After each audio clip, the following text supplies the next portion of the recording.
Donc, rebonjour à tous. Je vais modérer l'après-midi avec Jérémy Pasquier, qui est à mes côtés, et qui est infectiologue au CH de Lorient. Et donc, on a une après-midi avec trois topos différents.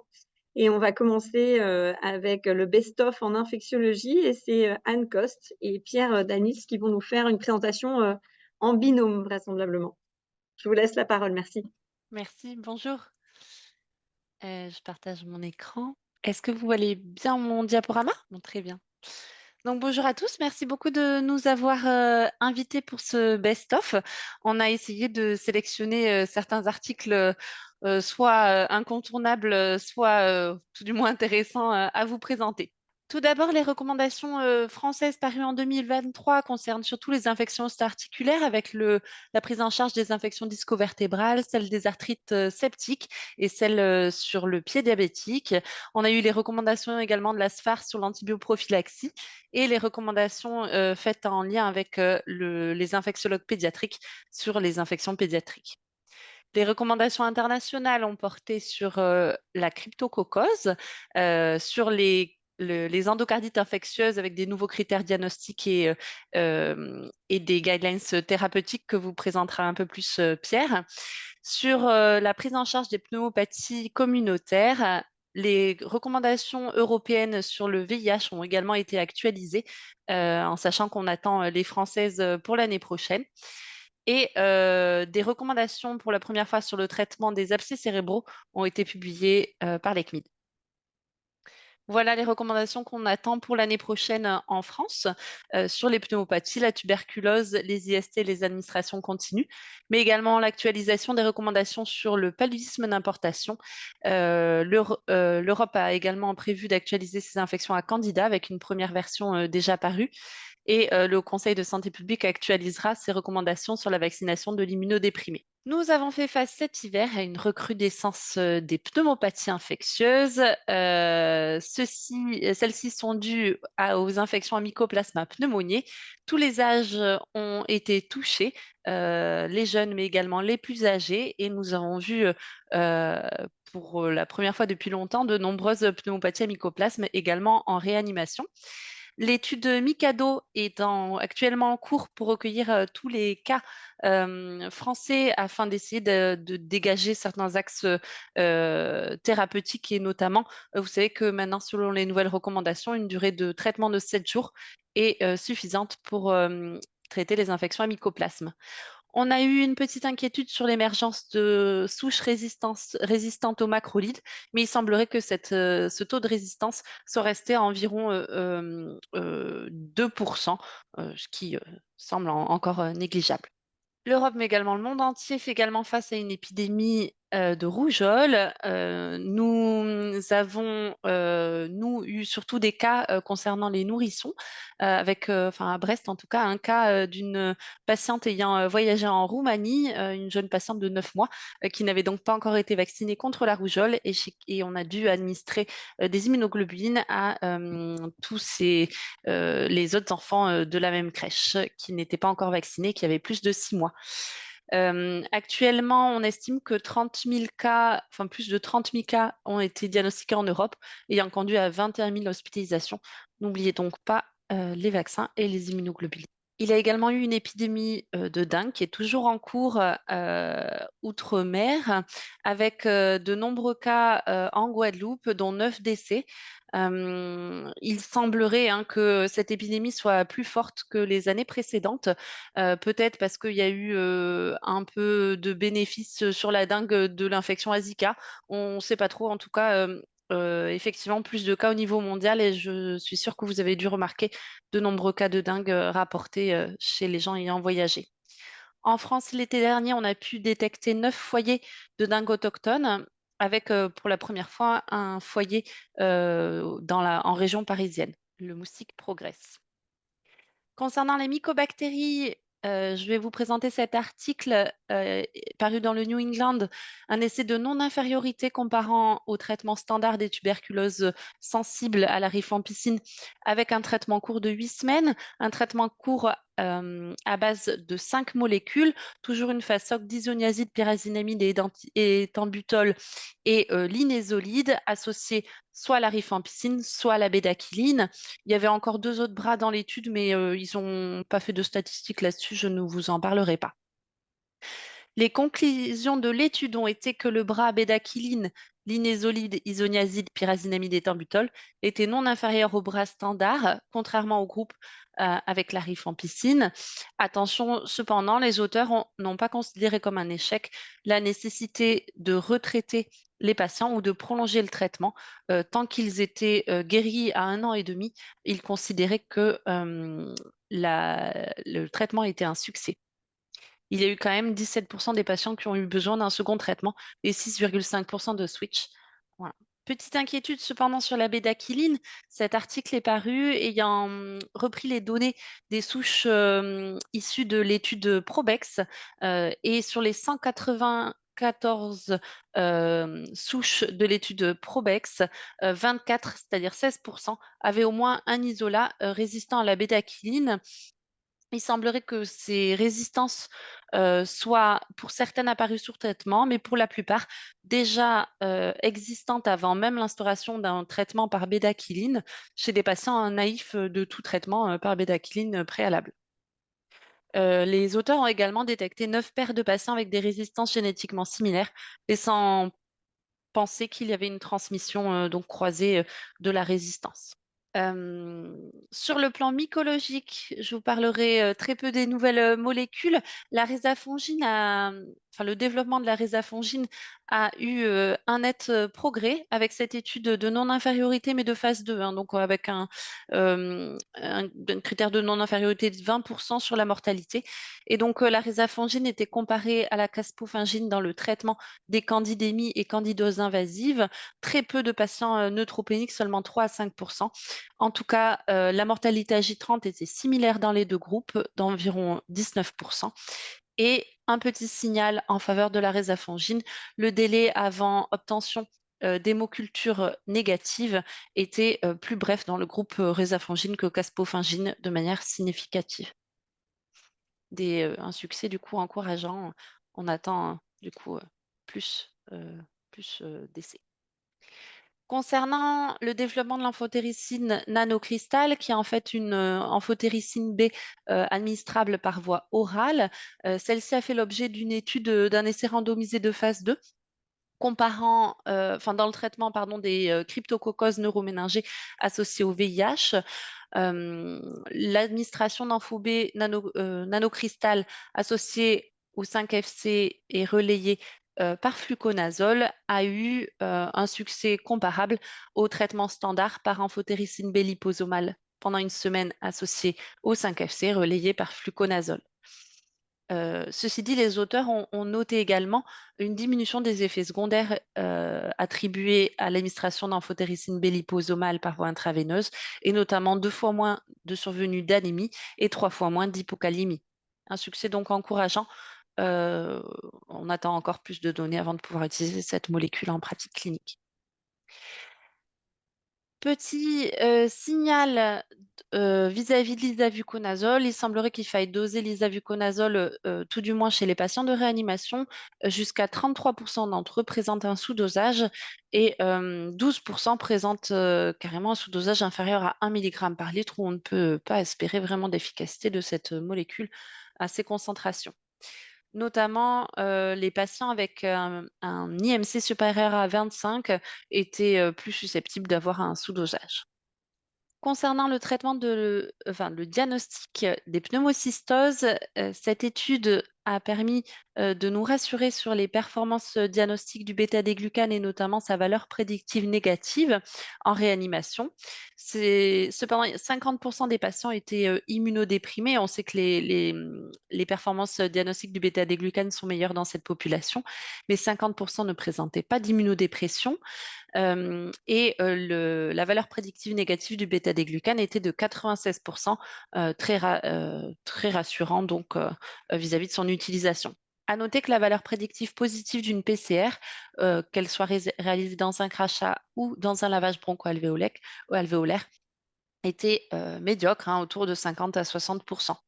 Concernant le diagnostic des aspergioses invasives, cette étude parue dans le CID a permis de trouver une excellente valeur prédictive négative d'une PCR sérique aspergière avec des performances en termes de valeur prédictive positive et sensibilité meilleures que l'antigène galactomanane dans une population très immunodéprimée, des patients d'hématologie principalement.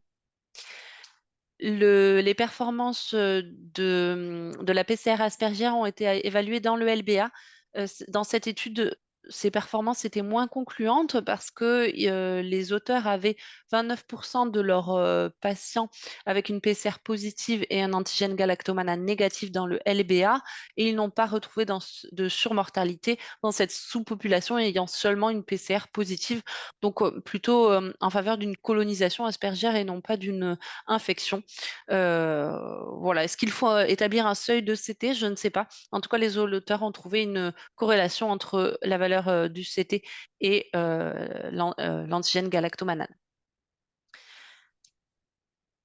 Maintenant, est-ce que vous avez tous rencontré ces espèces en pratique clinique courante? Si ce n'est pas le cas, si vous n'avez toujours pas reçu de rapport citant leur nom, vous en recevrez bientôt. Il ne s'agit tout simplement que de la nouvelle classification, notamment des candidats, mais également Fusarium, Microsporum et plein d'autres espèces.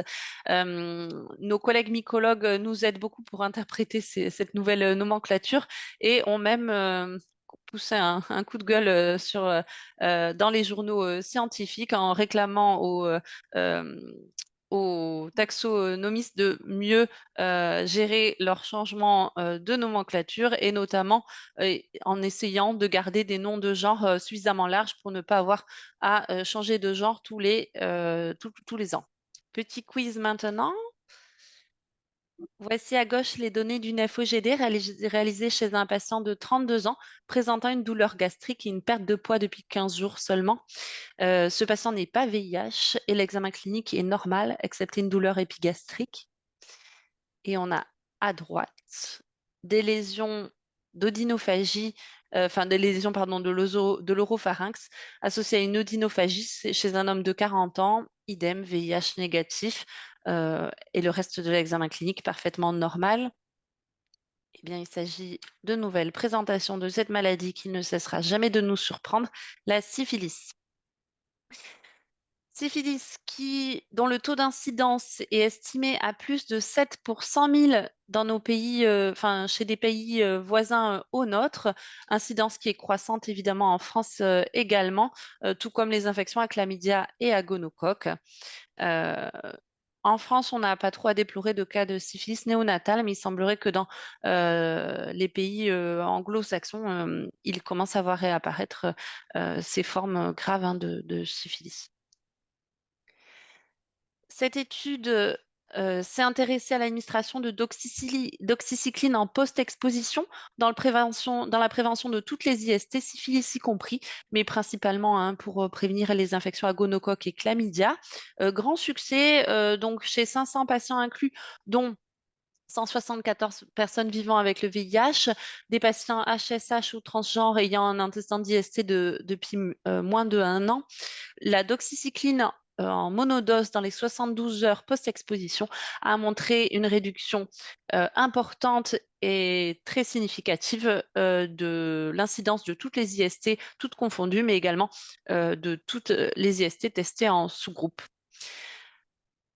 Pas trop de signal de safety, avec tout de même quelques émergences de gonocoques résistants à la doxycycline, mais le taux d'incidence des infections à gonocoques était tellement faible que finalement il y avait très peu de résistance également.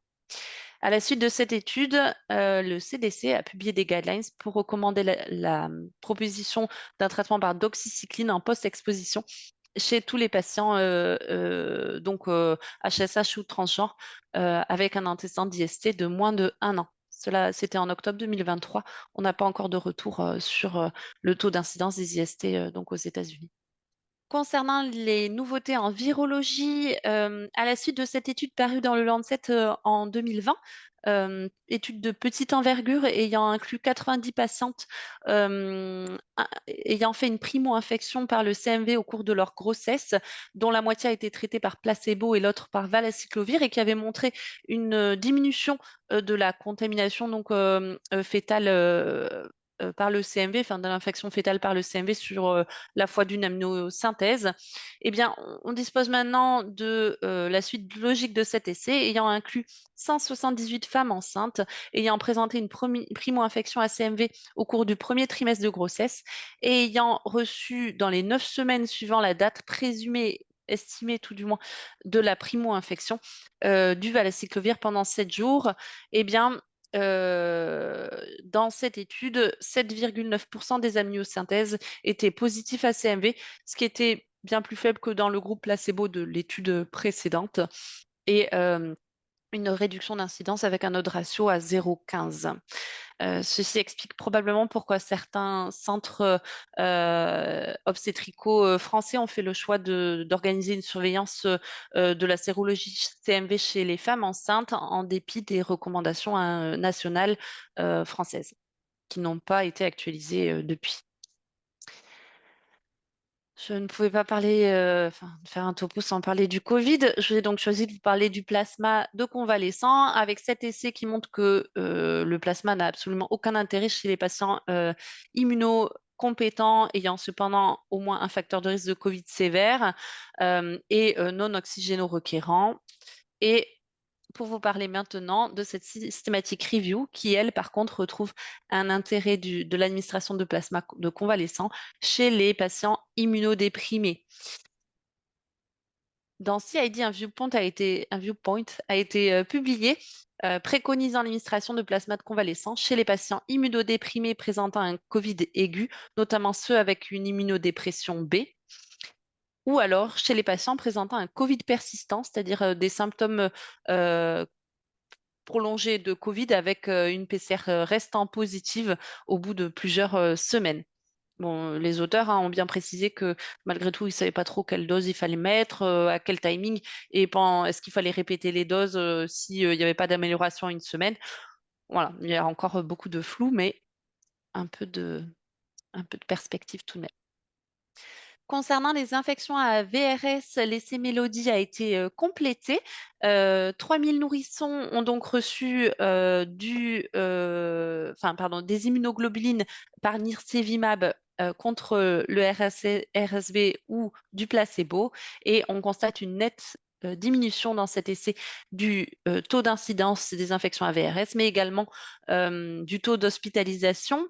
Cet effet était conservé chez les nourrissons de moins de 3 mois. Et donc, la France a lancé une campagne d'administration du nirsevimab chez tous les nouveau-nés avant la sortie de la maternité en septembre 2023. Malheureusement, 15 jours après, on avait une rupture de stock. Et au final, on estime que la couverture a été d'environ 35%. Pour l'instant, on n'a pas le rapport officiel. Il semblerait qu'il y ait eu moins d'hospitalisations à VRS. Pour autant, SOS Médecins n'a pas constaté, eux, de diminution de l'incidence de la bronchiolite. Bon, on attend donc ce rapport. En Espagne, où la couverture a été bien meilleure, jusqu'à 98% dans certaines régions, le taux d'hospitalisation a diminué de 84%. On espère donc que dans tous les cas, l'année prochaine, on ait plus de nirsevimab à administrer à nous, nouveau-nés. Déception vis-à-vis de cet essai testant l'intensification thérapeutique pour prévenir la dégradation neurocognitive chez les patients infectés par le VIH avec une situation virologique contrôlée, hein, une charge virale négative et sous antirétroviraux depuis plus de 6 mois. Absolument aucun effet de l'ajout de Maraviroc ou de Lutégravir. Donc, bon, bah, voilà. Une dernière dia sur des données de vaccinologie pour vous présenter ce nouveau vaccin contre la dengue. Vous savez qu'on avait été un peu déçus par les précédents, montrant une augmentation des taux de dengue grave chez les patients vaccinés et ayant une sérologie négative vis-à-vis de la dengue, donc n'ayant pas fait de dengue préalablement à la vaccination. Dans cet essai-là de ce vaccin par Butantan, qui est un vaccin vivant atténué, hein, cette fois-ci, qui est tétravalent, les promoteurs ont inclus 16 000 personnes y compris des enfants de moins de 6 ans qui étaient donc moins susceptibles d'avoir déjà fait une infection par la dengue. Voilà. L'efficacité du vaccin a été conservée, que les patients aient fait une dengue préalablement ou non. La tolérance du vaccin a été excellente, avec cependant quand même un quart des patients qui présentaient un exanthème. Résultat à modérer, parce que les auteurs enfin, au cours de cette étude, il n'y a pas eu de cas d'infection par le sérotype 3 ou 4 de la dengue, probablement parce que bah, les inclusions ont été faites bouclées, enfin, juste avant l'arrivée du Zika. On attend les données à 5 ans de cette étude, mais on attend aussi des données sur la survenue du sérotype 3 ou 4 de dengue. Mais résultat très encourageant. Et maintenant, je vais laisser la parole à Pierre, qui va vous parler manifestement d'Anne. Merci Anne, de cette transition toute trouvée. Alors bonjour à tous, moi je suis Pierre Danel, je travaille comme infectiologue au CHU d'Angers et donc je complète avec Anne le best-of sur une partie plus bactériaux, antibio. J'aimais bien cette diapositive qui présente le paradoxe de l'âne buridan. Vous savez, cette âne qui a autant faim que soif et qui, à équidistance de boisson ou d'alimentation, finit par mourir tellement il n'arrive pas à choisir. Le best-of, c'est un peu pareil, hein, c'est un peu mourir de choisir certains articles alors qu'il y a beaucoup de choses à dire. Donc voilà, je vous propose une sélection de ce qui m'a intéressé et ce qui, j'espère, vous intéressera également. Alors, une première partie sur un peu l'écologie, on en parle pas mal en ce moment et ça s'applique également aux maladies infectieuses.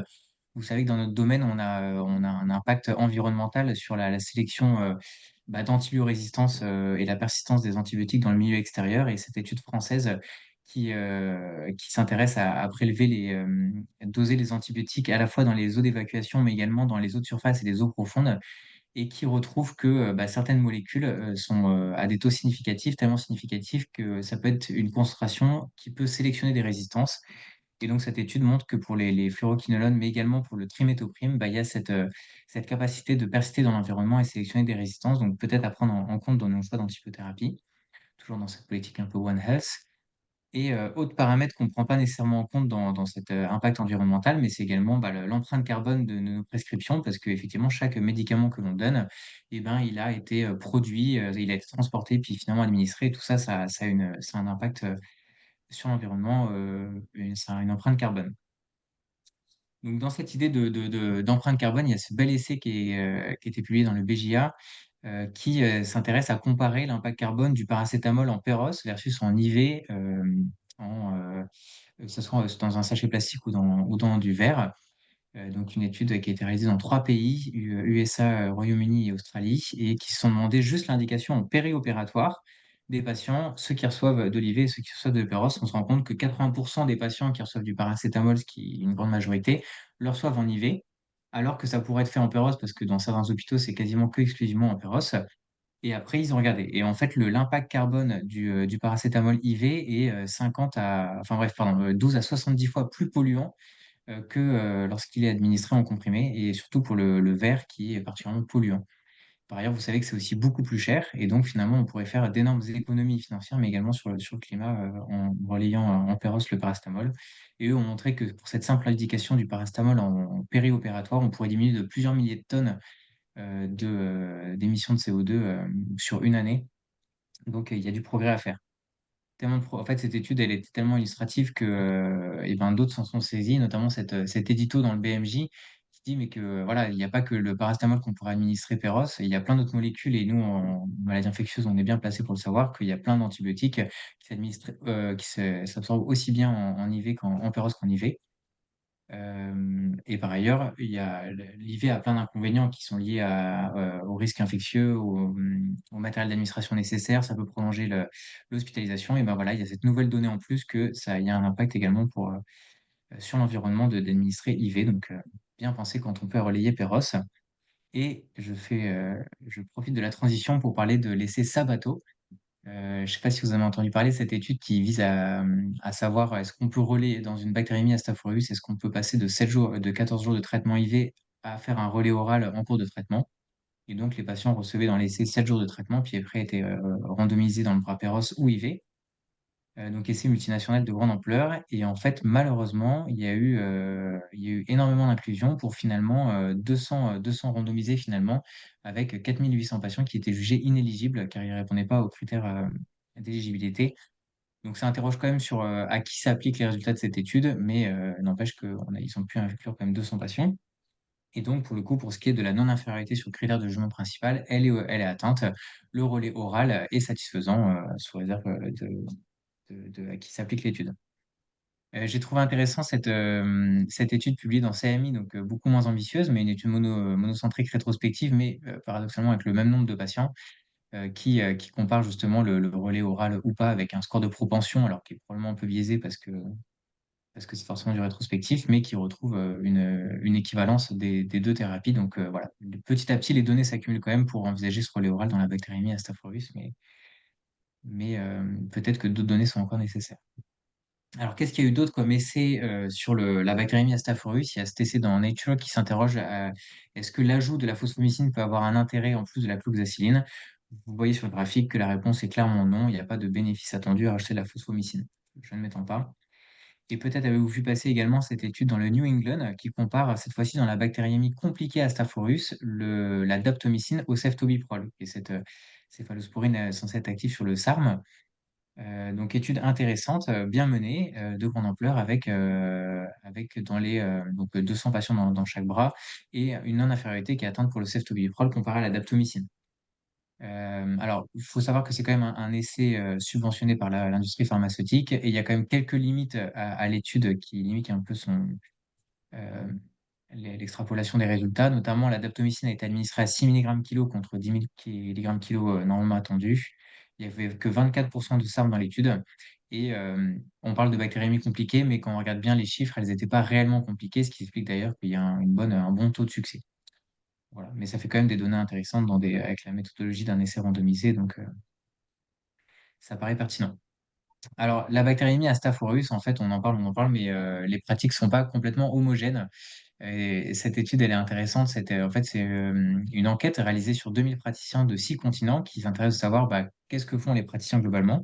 Par exemple, sur le relais oral, en bleu, c'est ceux qui ne font jamais de relais oral, donc ça concerne quand même plus de 50% des praticiens. Mais on voit que petit à petit, il y en a qui l'envisagent en rouge. Pour ce qui est du choix de première intention pour des bactériémies à SASM, c'est intéressant. On voit que les Européens sont très pénicilline antistaphylococcique, alors que les Américains sont plutôt procéphazoline. En revanche, pour le SARM, une majorité de vancomycine en première ligne pour la majorité, mais toutefois en Europe, de plus en plus d'utilisation de la daptomycine.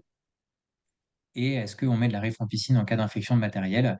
Ce qui a l'air globalement fait pour plus de la moitié des gens en Europe et en Asie. Aux États-Unis, c'est déjà moins. Sur la bactériémie à Staph aureus, on a montré que l'avis infectieux avait un impact sur le devenir du patient, son outcome. C'était moins clair pour la bactériémie à entérocoque et cette étude que je trouve intéressante publiée dans CMI sur 13 000 quand même bactériémies à entérocoque, dont 8 000 ont eu un avis antibio et il montre très clairement que alors avec un score de propension, hein, donc ça reste du rétrospectif sur des données, mais que l'avis antibio a permis de diminuer la mortalité des patients sur des critères de est-ce qu'ils ont eu une échographie, est-ce qu'ils ont eu un bon antibiotique, est-ce qu'ils ont bien fait des émocs pour surveiller la disparition de la bactériémie. Tout ça, c'est plutôt en faveur de la consultation infectio, au détriment peut-être d'une durée de séjour qui est un peu prolongée quand on a eu un avis infectio. Cette étude, elle vient compléter cette méta-analyse faite par le même auteur la même année qui en multivarié est plutôt en faveur d'un impact positif de la consultation de l'infection sur la mortalité des patients. Une des choses qu'on connaît bien, c'est la bactériémie à Streptogallolyticus. On sait que c'est associé au cancer colorectaux. Mais quelles sont les autres bactériémies associées à ce risque? Et donc ça, c'est une étude australienne qui vient collecter, pareil, sur des données 83 000 patients et 1000 patients qui avaient une bactériémie et un cancer colorectal a priori non connu au moment de la bactériémie. Et en fait, ils regardent est-ce qu'il y a des espèces qui sont plus à risque de cancer qu'un autre? Et donc, clairement, le Clostridium septicum arrive en tête de file comme très associé au cancer colorectal. Globalement, tous les Bacteroides et les Clostridium, mais également Gemella et bien sûr Streptobovis. Et de manière moindre, mais quand même significative, on a le Streptoanginosius ou les entérocoques. Alors, parfois, la bactériémie est associée à un cancer, parfois, elle est associée à une endocardite. Une thématique intéressante de est-ce que face à une bactériémie, je dois chercher ou pas l'endocardite? Cette revue très bien réalisée par des Suédois, Magnus Rasmussen, j'aime bien l'illustration qui montre bien que bah, il y a des bactéries qui sont plus fréquemment associées aux endocardites et d'autres plus fréquemment retrouvées, mais pas forcément associées aux endocardites, avec plus ou moins de facteurs de risque. On savait qu'il y a des scores qui ont été développés pour dire si oui ou non on est plutôt on s'oriente vers une endocardite. Voilà, il y a des scores différents selon les espèces. Mais donc cette revue essaie d'organiser un peu un algorithme pour savoir quand utiliser les scores et comment approfondir les explorations pour chercher l'endocardite face à un patient bactériémique. Jean-Philippe vous en a parlé ce matin. Effectivement, la grosse nouveauté de l'année 2023, ça a été la publication de l'actualisation des recommandations de l'endocardite infectieuse, publiée par l'ESC, donc l'Association européenne de cardiologie, avec des critères de Duke actualisés pour l'ESC, mais la même année, on a eu des critères de Duke actualisés par l'ISCVD. Alors, les actualisations de l'ISCVD sont quand même un peu plus poussées et font plus de petites modifications. Toujours est-il que les critères sont pas les mêmes, donc on verra par la suite quel critère est retenu dans les études. En tout cas, plusieurs études ont cherché à comparer justement la sensibilité spécifique de ces nouveaux critères. Globalement, ce qu'il faut en retenir, enfin en tout cas de ce qu'on lit, c'est qu'en augmentant finalement les critères mineurs et majeurs, on augmente la sensibilité de ces tests qui vont permettre de dépister plus d'endocardites, au détriment un peu de la spécificité qui diminue avec ces nouveaux critères. J'insiste pas, il en a bien parlé ce matin. Autre grande nouveauté dans ces recommandations, c'est la possibilité de faire un relais oral dans l'endocardite infectieuse. Alors, il y a certaines conditions très strictes, mais finalement, au-delà de ça, en fait, on voit que, et c'est cet édito qui le rappelle bien, bon, il y a un changement de paradigme quand même dans le traitement de l'endocardite, où maintenant, à partir du 10e jour, ou plutôt 2, 3 semaines, on va envisager un retour à la maison du patient. Alors, est-ce que c'est parce que par un prestataire des antibiotiques intraveineux, est-ce que c'est un relais oral, est-ce que c'est des antibiotiques long-acting comme la dalbavancine? En tout cas, aujourd'hui, il y a de plus en plus d'options qui sont de plus en plus validées et c'est ça qui est intéressant.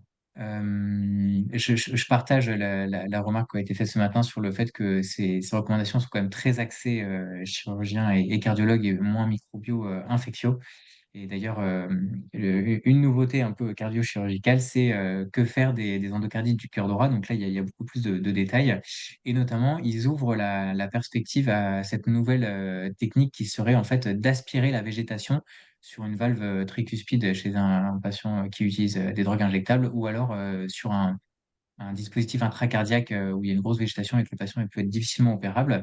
Cette méta-analyse qui regroupe une cinquantaine d'études, 300 patients, qui se rend compte que finalement, c'est une procédure qui est plutôt efficace et avec peu de complications et une mortalité qui est diminuée. Donc, on espère avoir plus de données prochainement pour développer cette technique qui pourrait nous rendre bien des services.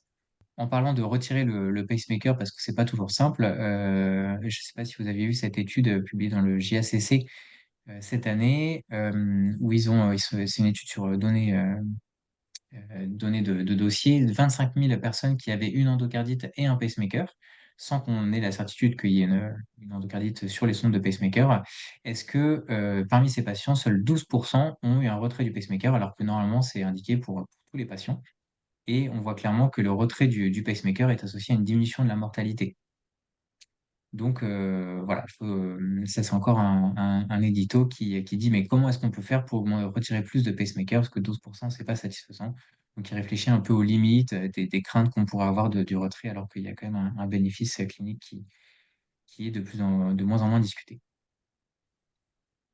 On change un peu de sujet et parlons interaction médicamenteuse. Peut-être que vous savez que la clindamycine et la rifampicine, ça interagit. La rifampicine étant un inducteur du cytochrome P3A4, et ben, cette étude intéressante qui a dosé la clindamycine avant et après l'introduction de la rifampicine et qui montre que dès lors qu'on introduit la rifampicine, les doses deviennent indosables. On voit bien que c'est les traits bleus pleins, la clindamycine après avec rifampicine.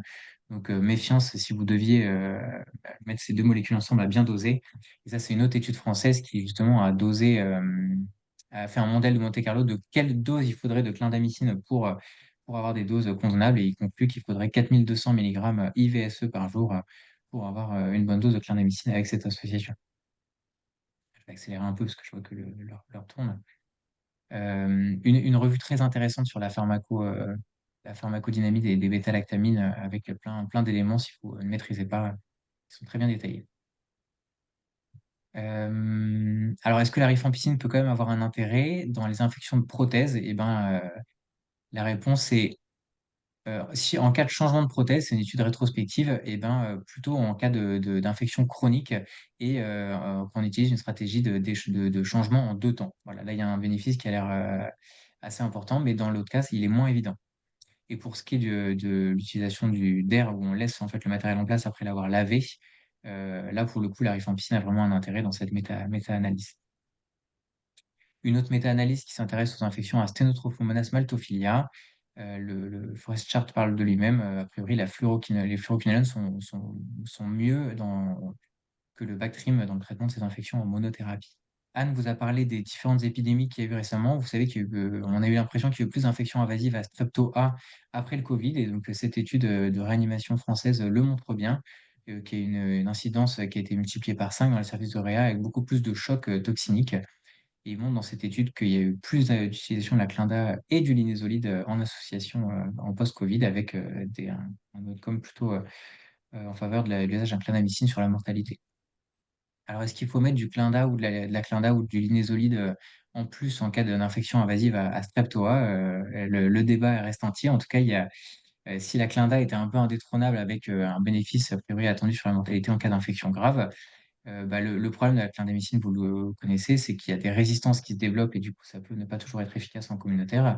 Et également, l'impact sur la flore digestive, hein, vous savez que c'est très associé au risque d'infection à Clostridium difficile et cette étude le remontre bien que parmi les différentes molécules qui vont être à risque, la clindamycine est en haut de la pile. Et certains auteurs, là, ces 2 études qui proposent dans les infections sévères à Sloto, voire nécrosantes, est-ce que le linezolide n'aurait pas sa place à la place de la clindamycine? Bah, pourquoi pas? Alors, il n'y a pas beaucoup de données, on ne peut pas en conclure grand-chose, mais ça pourrait avoir un intérêt, notamment versus la vancomycine qui sera beaucoup moins tolérée avec probablement plus d'insuffisance rénale. Le linezolide peut avoir toute sa place dans ces conditions si une large couverture antigramme plus est nécessaire. Une autre étude intéressante sur l'usage de la tazo versus cefepime au niveau de la tolérance. Donc, c'est monocentrique, mais avec 1300 patients inclus dans chaque bras. A priori, pas de surrisque d'insuffisance rénale avec la tazocilline versus le cefepime. En revanche, un risque de mauvaise tolérance neurologique du cefepime par rapport à la tazocilline. Donc, à avoir en tête. Peut-être avez-vous entendu parler du FOMO, le Fear of Missing Out, c'est le fait d'avoir peur de louper tout le temps quelque chose. Et ben, il y a des auteurs qui ont proposé le FOMO, le Fear of Missing Organism, pour l'antibiothérapie probabiliste, on a envie de tout couvrir à tout prix, mais parfois, c'est pas forcément nécessaire, puisque là, on voit par exemple pour les SERM ou les bacilles gram négatifs résistants dans les infections de pieds diabétiques, et ben, non seulement on couvre peut-être un peu trop, et surtout, une fois qu'on couvre large, parfois, c'est pas toujours, il n'y a pas toujours de rétrocession au niveau du spectre, et donc on se pose la question de est-ce que c'est pertinent d'avoir ce spectre-là. Je trouve ça intéressant. Et puis une autre étude qui s'est interrogée de savoir si les anti-ANA étaient-ils nécessaires dans les infections biliaires. Et de manière assez étonnante, 200 patients dans chaque bras avec un score de propension, ils montrent que pas du tout, il n'y a pas de surmortalité chez les patients qui n'ont pas eu de couverture anti-ANA. Mais en revanche, ces patients-là ont eu moins de durée d'antibio et une durée de séjour plus courte. Peut-être qu'on vous en parlera juste après. J'ai bientôt fini. Le score PenFast pour éliminer les allergies aux pénicillines qui concerneraient 5% des patients hospitalisés, plutôt que de faire des interventions chez un allergologue, on peut faire ce test simple en 3 questions. Et si il est very low risk ou low risk, on peut introduire directement l'amoxicilline. Et cet essai justement randomisé qui vise à comparer les 2 approches en montrant que et en fait, le score fait aussi bien que des tests cutanés allergologiques de prix de test. Je passe aussi. Et une dernière étude que je trouve amusante de est-ce que nos machines à café sont bourrées à l'hôpital sont bourrées de bactéries résistantes plus qu'à la maison? Eh ben, a priori, il y en a quand même un peu plus de bactéries pathogènes qu'on retrouve dans les machines à café de l'hôpital. Mais en fait, elles sont pas tant que ça plus résistantes et surtout, c'est peut-être plus en lien avec un usage qui est plus important. Et donc, les auteurs encouragent à nettoyer régulièrement les machines à café, mais pas nécessairement les bannières. Voilà, j'en ai fini. Je sais pas si vous avez des questions. Merci beaucoup pour ces présentations. C'était vraiment passionnant, extrêmement clair. Donc, un grand merci. Je ne sais pas si dans la salle, il y a des questions, des gens qui veulent intervenir. En tout cas, alors je ne sais pas sur le chat non plus. Je regarde. Tac. Euh, Ce qui est voilà, les données qu'on a eues sur le Covid, sur le plasma, c'est vrai qu'on a eu aussi des données sur l'association de plasma et de remdesivir ou plasma et Paxlovid. Donc, on fait en bithérapie actuellement et voilà, dans l'ensemble des un peu centres hospitaliers périphériques, de bien être vigilant sur les patients qui ont eu des déplétions B sur le risque clair de Covid persistant. Donc ça, c'est important de les dépister et de surveiller ces patients-là s'ils n'ont pas eu de plasma initialement, parce qu'on a l'impression qu'ils guérissent de leur Covid et puis en fait, quelques semaines plus tard, ils se retrouvent avec une perte de 10 kilogrammes, de l'asthénie persistante. Donc important de l'avoir en tête et de peut-être les revoir un peu à distance s'ils n'ont pas eu de plasma initialement. Très intéressant le valacyclovir et la grossesse pour le CMV. Ça, c'est vrai que ça va faire bouger un peu les choses et c'est aussi intéressant en attendant des recos que finalement les sociétés savantes puissent se prononcer et qu'il puisse y avoir des modifications thérapeutiques dès maintenant, même s'il n'y a pas eu encore de recommandations nationales. Et donc, c'est vrai que c'est un peu logique de voir les choses bouger dans les équipes. Et puis sur l'association Clinda Rifan, c'est vrai que l'équipe de la Croix-Saint-Simon a fait pas mal de Clinda IV, justement pour ces problèmes d'interaction. Puis finalement, maintenant, avec le fait qu'on essaie de plus en plus de faire des sorties précoces à la maison, d'éviter toutes les antibiothérapies IV, ils ont un peu moins, enfin, je sais qu'ils font beaucoup moins de Clinda IV désormais maintenant, puis qu'ils passent sur des relais, mais sans association effectivement avec la Rifan. Hem, donc voilà. Et puis, juste pour pareil, les équipes qui sont ici présentes, sur le Cefepime, on était plutôt avant sur, des dosages qui pouvaient aller jusqu'à 50 et maintenant, milligrammes par litre de dosage plasmatique et maintenant on est plutôt sur des seuils, vraiment à être à moins de 35, de résiduel pour tout ce qui est, toxicité, neuro. Donc, il y a eu, des modifications, de la part des pharmacologues, parce qu'il y a eu plusieurs études qui ont montré que la toxicité, elle survenait en fait, plus précocement. Donc, voilà, merci beaucoup, d'avoir, précisé, tous ces éléments-là. On a pris un peu de retard, du coup, je ne sais pas s'il y avait peut-être d'autres, choses à redire, mais on va peut-être passer du coup, sur le topo suivant, mais vraiment un très, très, grand merci. C'est, très précieux. Et du coup, je passe, la parole. Donc c'est Marie-Noëlle, Osmond, qui est, pharmacienne et qui travaille, au, CRATB, et qui va être en binôme avec Greta Gourrier, qui est à Brest et qui est en visio. Donc, je te laisse la place, Marie-Noëlle, sur les réactions, d'hypersensibilité aux antibiotiques. Donc oui, on va vous proposer un petit point en binôme avec Greta Gourrier, qui est dermatologue allergologue et qui est responsable du Centre régional de pharmacovigilance à Brest, sur les hypersensibilités aux antibiotiques et plus particulièrement les bêta-lactamines, et sur la conduite à tenir et les bilans allergos. Alors, un petit point sur les données générales, en fait, sur les réactions d'hypersensibilité, données épidémiologiques. Donc, j'ai repris des données générales de la littérature avec, en fait, on retrouve qu'il y a à peu près 10% de la population qui serait étiquetée allergique aux pénicillines, avec des épisodes bien souvent dans l'enfance, mais que l'allergie vraie, en fait, elle est rare. Donc, parmi ces patients-là, il y a finalement autour de 10 à 15% qui sont réellement allergiques aux pénicillines. Donc, je retrouvais surtout des données en population pédiatrique, avec donc là des données de 2020 de Claude Ponvert, donc de Necker, qui rapportait qu'il y avait 7 à 15% des enfants qui rapportaient des réactions susceptibles d'évoquer une hypersensibilité médicamenteuse. Et puis, parmi les médicaments incriminés, on retrouvait les bêta-lactamines en premier, les antalgiques, les antipyrétiques, les AINS, et puis les antibiotiques autres que les bêta-lactamines. Mais finalement, on est sur des classes médicamenteuses qui sont fréquemment prescrites dans cette tranche d'âge. Donc voilà, ça représente aussi les médicaments les plus couramment utilisés. Et puis, en termes de prévalence en fonction des classes d'antibiotiques, C'est surtout les bêta-lactamines qui sont retrouvées avec des prévalences quand même assez variables en fonction des études, mais voilà, 1 à 10% pour les bêta-lactamines, ensuite les sulfamides et puis les macrolides, et puis très rarement les quinolones, l'Avanco, les aminosides et les tétracyclines. Donc une diapo, mais rapidement pour vous donner les données de la base mondiale de pharmacovigilance. Donc j'ai fait une requête sur les codes en fait qui correspondent à des codes d'hypersensibilité dans notre base mondiale. Et en fait, pour avoir un ordre d'idée, je retrouvais en fait à peu près un peu moins de 5 millions de cas enregistrés dans la base, donc de cas de suspicion d'effets indésirables à type d'hypersensibilité médicamenteuse sur voilà, à peu près 40 millions de cas enregistrés. Donc ça nous faisait autour de 13% de cas dans la base qui sont de l'hypersensibilité médicamenteuse. Et en fait, ça correspond à ce qu'on retrouve dans la littérature autour de 15 à 20%. Et on voit en fait, donc dans notre base, on peut voir les médicaments impliqués et on voit que c'est quand même en grande majorité les médicaments anti-infectieux qui sont impliqués. Avec, en prenant un petit peu le détail, on trouve la ceftriaxone, l'amoxicilline, donc amoxicillianique, et puis le Bactrim, la lévofloxacine et la ciprofloxacine. Voilà, ça permet d'avoir un peu un panorama. Et Greta, je te laisse la parole pour la suite. Ouais, super. Merci beaucoup, Marina. Je te dirai suivant s'il y a besoin de passer du coup. Alors, je vous fais un rappel rapide un peu des différentes réactions d'hypersensibilité que vous allez rencontrer en pratique.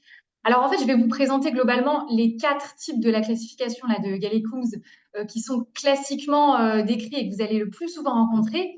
Il faut savoir quand même que cette classification, elle a été enrichie depuis septembre 2023, donc c'est quand même relativement récent, dans un position paper de l'EAACI qui fait par Jutel et collaborateurs et qui intègre maintenant des hypersensibilités jusqu'à la classe 7 avec par exemple les syndromes de relargage cytokinique et tout ce qui est maladie éosinophile. Mais bon, c'est des cas voilà, qu'on rencontre pas trop avec les antibiotiques, donc je les ai pas intégrés dans la présentation là du jour. Mais je vous enverrai la référence si ça vous intéresse. Donc sur les réactions d'hypersensibilité de type 1, réaction immédiate ou aussi dite IgE dépendante, elles sont médiées par une immunité humorale et donc engendrent une activation des mastocytes et des basophiles. Alors le cut-off en termes chronologiques qui est vraiment important, c'est le cut-off de l'heure suivant la prise du médicament ou l'administration du médicament. Donc c'est vrai qu'on se pose toujours la question dans les quelques heures, mais quand c'est de l'hypersensibilité immédiate allergique IgE dépendante, souvent finalement quand on réinterroge le patient, vraiment les premiers signes apparaissent dans l'heure, même s'ils peuvent être relativement discrets, comme le début d'une éruption cutanée ou un prurite en fait qui apparaît assez rapidement après l'administration. Alors c'est pas vrai pour tous les allergènes, hein. Quand c'est un allergène qui est issu d'un métabolite ou bien par exemple dans les vaccinations, le délai peut être un petit peu plus retardé, mais en tout cas dans le cas des antibiotiques, c'est vraiment ce délai-là qu'il faut avoir en tête. En ce qui concerne les manifestations cliniques, eh bien, c'est globalement soit une urticaire superficielle, donc avec un caractère mobile et fugace qui est très très important quand même aussi à rechercher à l'interrogatoire, qui peut être associé à une urticaire profonde, qui est en fait de l'angioïdème, donc gonflement au niveau du visage, des mains, des pieds. Alors c'est vraiment de l'urticaire aussi, mais plus profonde, parce que la concentration en mastocytes est plus importante au niveau du visage, des mains, des pieds. Le prurite palmoplantaire, on n'aime pas trop non plus, parce qu'en général, c'est un signe qui indique que ça va évoluer vers une anaphylaxie. Donc ça, c'est un signe d'alarme aussi. Les troubles digestifs, donc des douleurs abdominales, des vomissements, des diarrhées, et ça souvent, pour les patients, en fait, ce sont des signes qui sont minimisés. Eux, ils disent dans leur langage à eux, je tolère mal sur le plan digestif le traitement, mais ils ne pensent pas toujours à l'anaphylaxie. C'est un peu le même problème pour l'allergologie alimentaire. Hein. Le bronchospasme, bien sûr, tout ce qui est hypotension, tachycardie, choc. Bon, là, je ne vous apprends pas grand-chose. Suivant. Alors, quelques petites photos, voilà, pour des urticaires. Des urticaires avec des aspects parfois qu'on appelle pseudo-cocardiformes, mais ce n'est pas la vraie cocarde, il n'y a pas de médaillon central, mais parfois on nous appelle en disant « Oh là là, c'est un érythème polymorphe », c'est en fait une urticaire simple. Tu peux passer à la suivante. Donc voilà un tableau d'angioïdème, avec un angioïdème au niveau labial, palpébral, et encore d'autres formes d'urticaires, donc qui peuvent avoir des formes cliniques un peu variables, blanc sur fond rouge ou rouge sur fond blanc, toutes les variations existent. Et parfois aussi, chez l'enfant, quand même des formes échymotiques. Donc, ils vont prendre une couleur un peu violacée. Donc là, parfois, on est appelé pour des œdèmes aigus hémorragiques du nourrisson et en fait, ce sont des urticaires classiques. Ensuite, pour les réactions d'hypersensibilité de type 2 à 4, en fait, je les ai regroupées parce qu'en termes de conduite à tenir, finalement, sur le plan médicamenteux, notamment des alternatives, ça va être la même chose. Donc, le type 2, ça concerne les cytotoxicités, donc notamment les cytopénies médicamenteuses.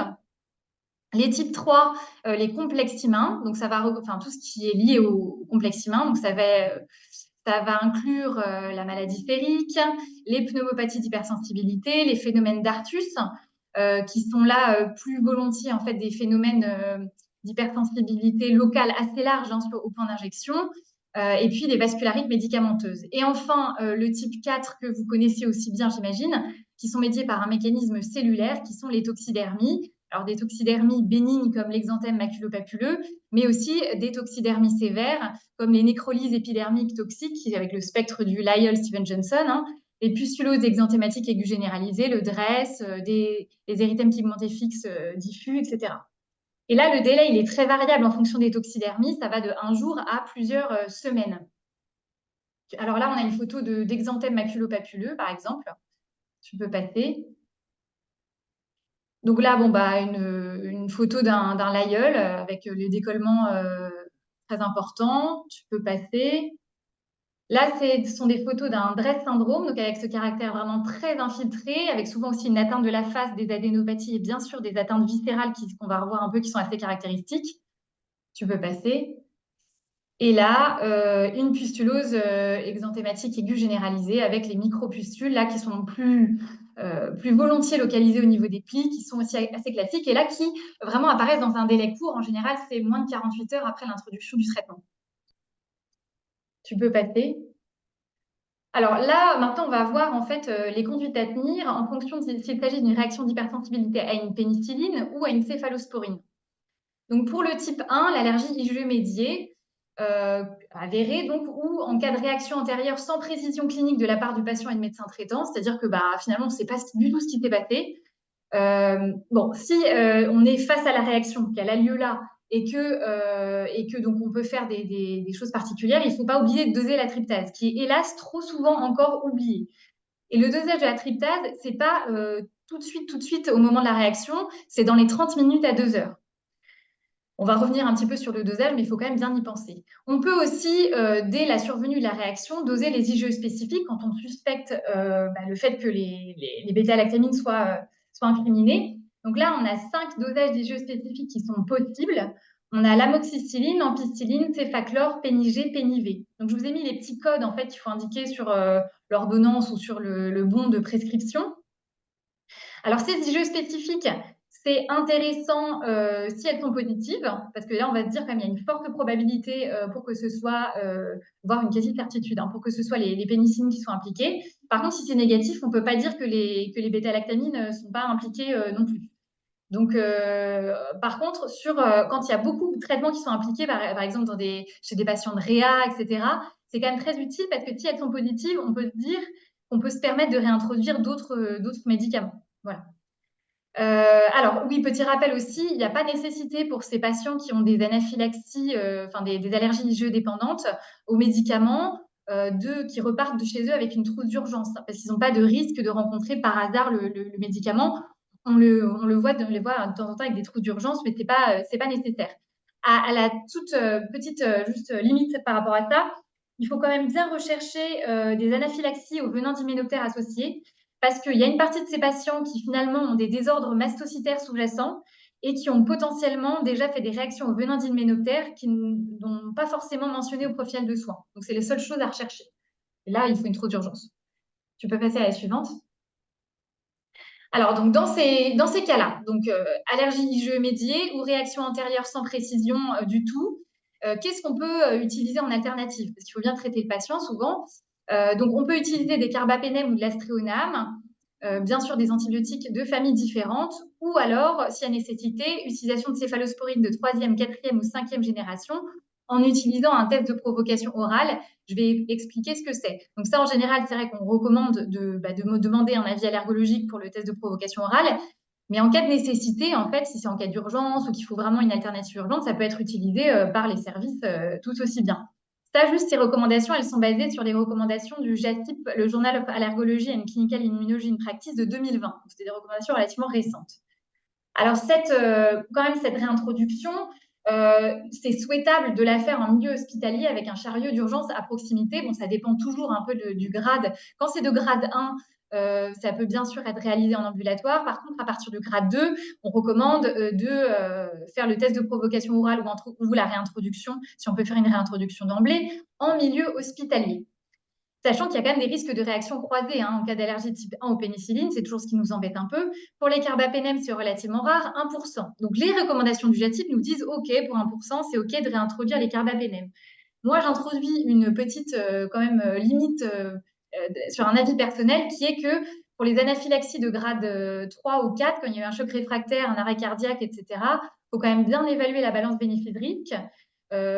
À mon sens, plutôt faire un test de provocation orale et le faire éventuellement en unité de soins continus. Donc, demander l'avis au réa et le faire chez eux, quoi.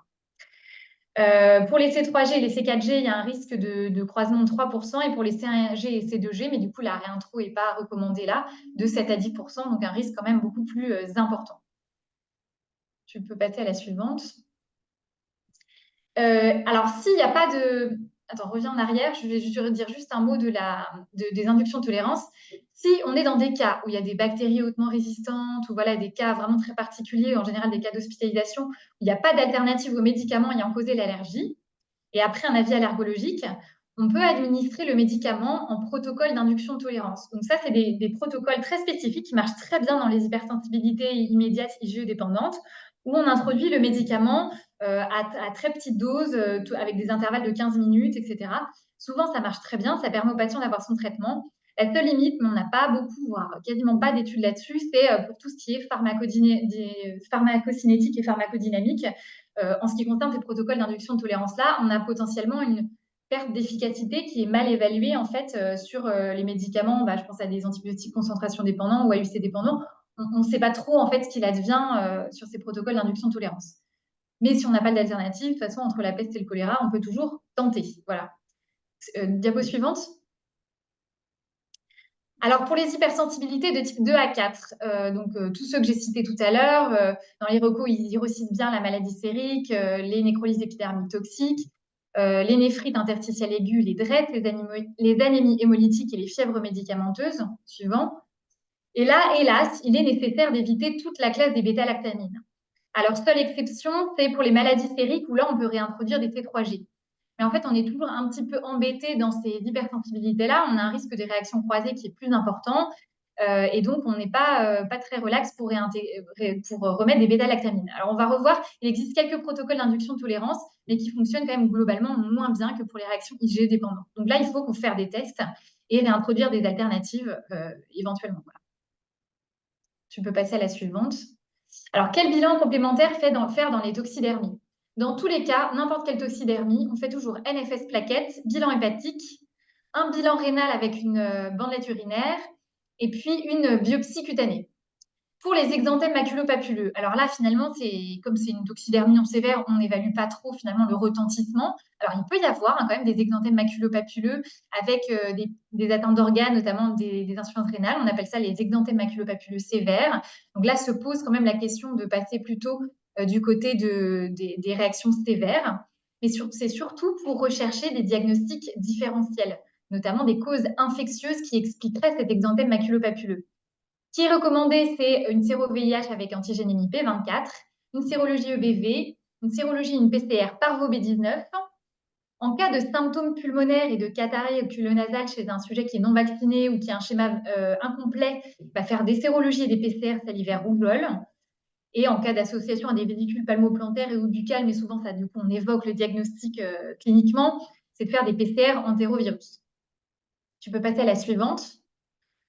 Pour les DRESS aussi, petit rappel, là, pour le coup, c'est pour l'évaluation, c'est pour le score de diagnostic en fait rétrospectif du DRESS.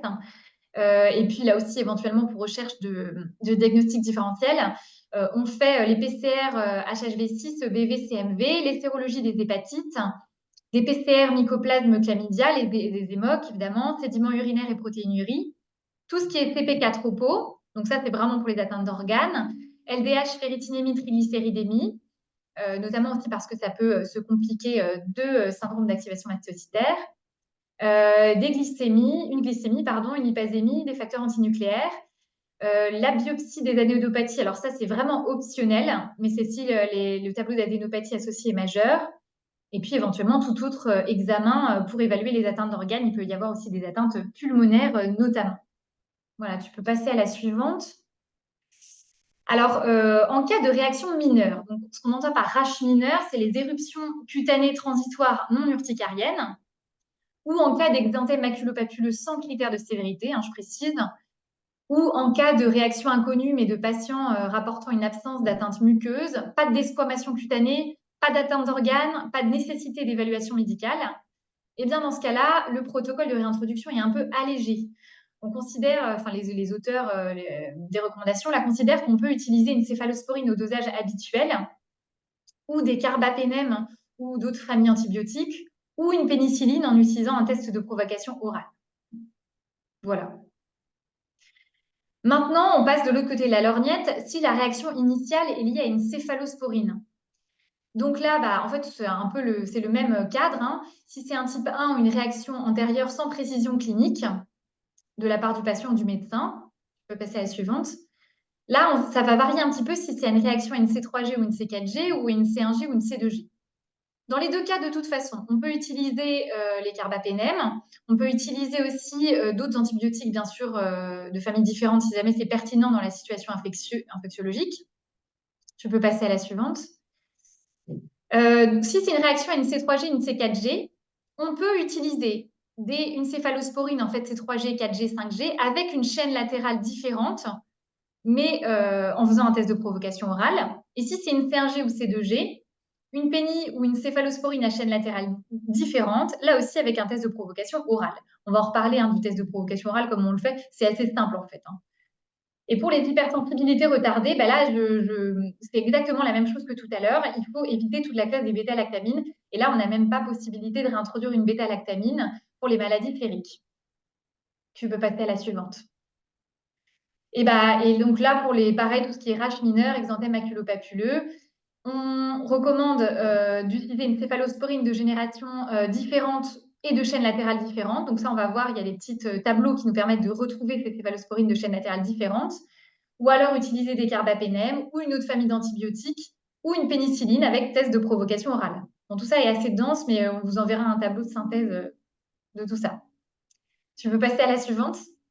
Alors voilà, donc on a fait des petits tableaux de synthèse qui expliquent un petit peu ces recommandations. Alors on y a intégré, vous voyez, ça on a fait ça avec les infectiologues du CHU de Brest.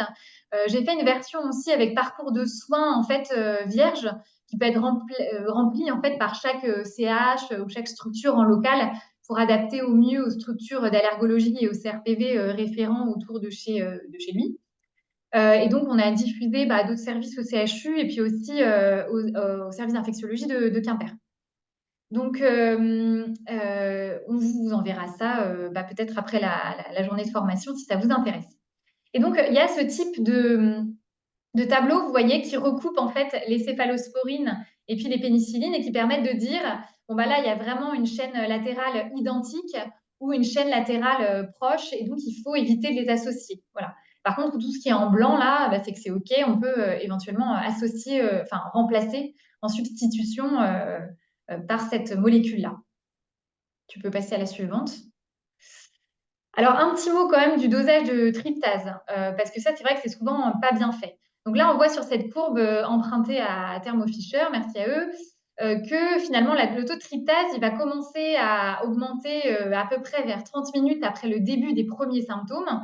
Et le pic de tryptasémie, en fait, il est obtenu à 1 heure. Donc, c'est vrai que c'est la zone de dosage optimale, c'est 1 heure. On considère que c'est recommandé quand même entre 30 minutes à 2 heures et que c'est interprétable de 15 minutes à 3 heures. Mais on a quand même un risque de minimiser la réaction, en fait, si c'est dosé trop tôt ou si c'est dosé trop tard. Donc, vraiment, le délai d'1 heure après le début des symptômes, il est intéressant pour obtenir la meilleure valeur de tryptase possible. Tu peux passer à la suivante. Et ce dosage, il doit être complété par le dosage de la tryptasémie basale à 24 heures après le début des symptômes. Enfin, 24 heures. Disons 24 heures passées après le début des symptômes. Le taux de tryptase, on voit, retourne à la basale après 24 heures après le début des symptômes. Tu peux passer à la suivante. Donc là, en fait, la définition vraiment de cette tryptasémie lors de l'accident, elle a complètement changé. En fait, on considère que la tryptasémie au moment de l'anaphylaxie, elle est significative si elle est supérieure à 1,2 fois la tryptase basale plus 2. Donc, il faut vraiment cette valeur de tryptase basale pour pouvoir conclure si finalement il y a une augmentation significative de la tryptase au moment de l'accident, enfin de la réaction. Parce que 50% des tryptasémies au moment des anaphylaxies sont finalement inférieures à 11,4. Si le patient a une tryptasémie basale à 2 microgrammes par litre en basale et qu'en fait il a une ascension à 8,9 au moment de l'événement, même si c'est inférieur à 11,4, ce sera quand même significatif. Donc en fait, des concentrations de tryptase stérique qui sont normales selon les normes de labo, finalement, ça exclut pas du tout la survenue d'une réaction anaphylactique. Il faut vraiment calculer cette formule-là. Si on dit ça d'une autre manière, on considère que donc une évolution de la concentration de tryptase, il y a une petite faute de frappe, pardon. Au moment de l'accident, moins la tryptase basale supérieure à 20%, au taux de tryptase basale plus 2 microgrammes par litre, ça suggère une activation des mastocytes et c'est significatif. Et ça, c'est différent de ce qu'on disait avant. C'est sur des recours relativement récents qui datent de 2019-2020. Donc, pour l'interprétation de la tryptase, si on a une tryptase, ça c'est la tryptase basale. Donc, si on a une tryptase très élevée, supérieure à 20 microgrammes par litre, c'est une mastocytose. Il faut partir sur une mastocytose. Ensuite, si on a supérieur à 11,4 microgrammes par litre, c'est évocateur de pathologie mastocytaire clonale en l'absence de facteurs majeurs d'augmentation de la tryptase basale. Donc, on sait qu'il y a quand même des facteurs qui peuvent l'augmenter, donc les syndromes myélodysplasiques notamment et l'insuffisance rénale chronique. Donc, se méfier de ça quand même. Mais ça peut soulever la question d'une alpha-tryptasémie familiale, par exemple. Et si c'est supérieur à 8 microgrammes par litre, là aussi, c'est potentiellement évocateur de pathologie mastocytaire. Donc, en fait, à partir de 8 microgrammes par litre, il faut se poser la question, alors surtout d'une alpha-tryptasémie familiale, d'un désordre mastocytaire autre, voilà.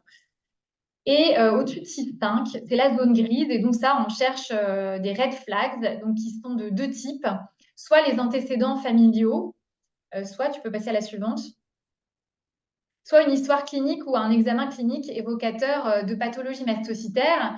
Il faut savoir que les antécédents familiaux, enfin le dosage de tryptase basale familiale, on l'a rarement. Donc c'est surtout quand le patient a fait par exemple du multiple anaphylaxie inexpliquée, on va se poser quand même la question d'un désordre mastocytaire sous-jacent. Voilà pour ça. Alors je te passe la parole. Un petit point sur le score PenFast, mais qui a été abordé tout à l'heure, en fait, qui est plutôt un outil qui n'est pas encore tout à fait validé en pratique. En tout cas, en discutant avec les allergones au CHU, ce n'est pas encore complètement validé pour une utilisation pratique. Donc, c'est un outil d'aide à la décision clinique qui repose sur 3 questions, sur le délai depuis lequel la réaction est apparue, et puis les symptômes présentés par le patient. Donc, à partir de ces 3 questions-là, on a un score total et s'il est strictement inférieur à 2, en fait, on pourrait s'affranchir de tests allergologiques. Et donc, c'est utilisé pour encourager la réalisation directement des tests de provocation et puis améliorer le fait de désétiqueter les patients d'une allergie à la pénicilline. Donc voilà, globalement, l'objectif, c'est d'identifier les patients qui ont un faible risque d'allergie à la pénicilline à partir de critères cliniques. Donc ça, c'est plus des données basées sur la littérature que sur la pratique pour l'instant. À toi, Greta. Merci. Alors, concernant les tests de provocation orale, alors, c'est réalisé normalement après le bilan allergologique. Mais si on a une urgence à traiter le patient, en général, c'est quand même très utile de pouvoir réintroduire des molécules alternatives qui sont a priori, qu'on choisit donc nous les plus safe possibles. En général, on essaye quand même d'avoir un avis allergo, mais parfois quand c'est en urgence, tout ça, les équipes peuvent être amenées à introduire des alternatives et ça peut être plus sécure de le faire en test de provocation orale. Alors comment ça se fait? Finalement, c'est assez simple. Tu peux passer à la suivante.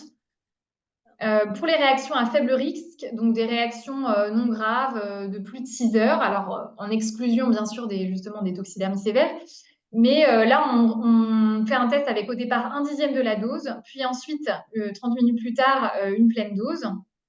Pour les hypersensibilités immédiates, donc qui sont survenues dans l'heure suivant la prise, là on y va plus piano-piano. On introduit d'abord un placebo, puis 1/100 de dose, puis 1/10 de dose, puis la pleine dose. On le fait sous surveillance hospitalière et puis avec chariot d'urgence à côté. Pour les toxidermies sévères, c'est le même protocole en fait que pour la réintroduction des alternatives. En fait, c'est le même protocole que pour les hypersensibilités immédiates, placebo, 1/100, 1/10, puis pleine dose. Voilà, on peut passer à la suivante. Alors, il y a quelques particularités chez l'enfant. En fait, comme vous présentez dans les données épidémiologiques Marie-Noël, c'est vrai qu'il y a beaucoup d'infections virales, souvent pourvoyeuses d'urticaire non allergique en fait, chez l'enfant ou d'éruptions cutanées virales. Donc là, c'est vrai qu'on va avoir la réintroduction un petit peu plus facile.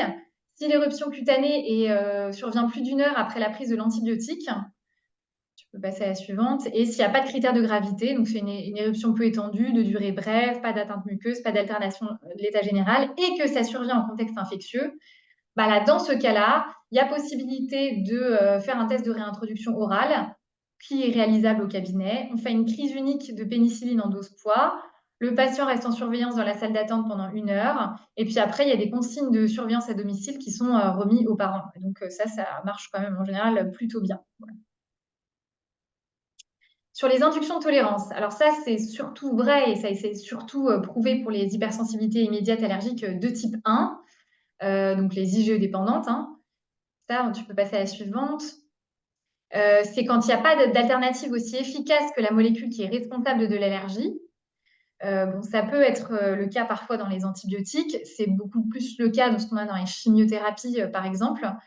Et il y a de nombreux protocoles qui sont publiés pour diverses classes d'antibiotiques. Et puis, il y en a même de nombreux nouveaux qui sont publiés chaque année. Pour les hypersensibilités retardées, il y en a quelques-uns qui sont publiés. C'est moins fréquent et il y a une moins bonne tolérance quand même. Enfin, il y a un risque de récidive de réaction un petit peu plus fréquent sous ces protocoles-là, dans le cas des hypersensibilités retardées. Alors, le principe physiopathe de l'induction de tolérance, c'est quoi? Eh bien, en fait, c'est d'entraîner une allergie par la sécrétion de certaines cytokines anti-inflammatoires, d'inhiber aussi d'inhiber en fait les réponses globalement mastocytaires et puis éventuellement par les éosinophiles également. Et donc, ça fonctionne quand même vraiment très bien pour les hypersensibilités immédiates allergiques de type 1. Je vais passer rapidement, pour pas être trop longue. Alors voilà, par exemple, un protocole d'induction de tolérance pour les pénivés. Donc là, vous voyez qu'il y a les étapes qui sont détaillées avec à chaque fois les unités par millilitre et donc les doses les millilitres à administrer et ensuite la dose cumulative qui est indiquée sur la dernière colonne avec à chaque fois un intervalle de 15 minutes entre chaque dose. Tu peux passer à la suivante, qu'on utilise finalement plus fréquemment. Donc là, c'est un exemple en fait de désensibilisation. Enfin, ça c'est un autre terme, l'induction de tolérance, désensibilisation, c'est la même chose. On appelle ça aussi l'immunothérapie allergénique. C'est valable pour des doses de bêta-lactamine d'1 gramme. Donc la première partie vous présente 3 solutions avec des concentrations différentes, donc 3 poches de solutions en fait à préparer. Et ensuite les différentes étapes avec à chaque fois la poche de solution à utiliser, le débit, le temps qu'il faut paramétrer sur l'IVSE, la dose administrée, ensuite des doses cumulées. Donc ça, c'est des protocoles qui sont utilisables dans les services. Tu peux passer à la suivante. Voilà, je te repasse la parole. Bah oui, difficile de ne pas finir le topo sans parler de pharmacovigilance un petit peu, mais voilà, c'est un petit rappel pour vous redire voilà, nos missions. Il y a 30 centres régionaux de pharmacovigilance en France, dont un à Rennes, dont un à Brest. On se répartit la Bretagne. Et donc, en fait, on recueille à l'échelon individuel les cas qui surviennent de réaction ou de suspicion de réaction aux médicaments. Et en fait, notre rôle, c'est de chercher à déterminer l'imputabilité du médicament dans les cas qu'on reçoit et qu'on analyse. Donc, c'est sur des critères chronologiques.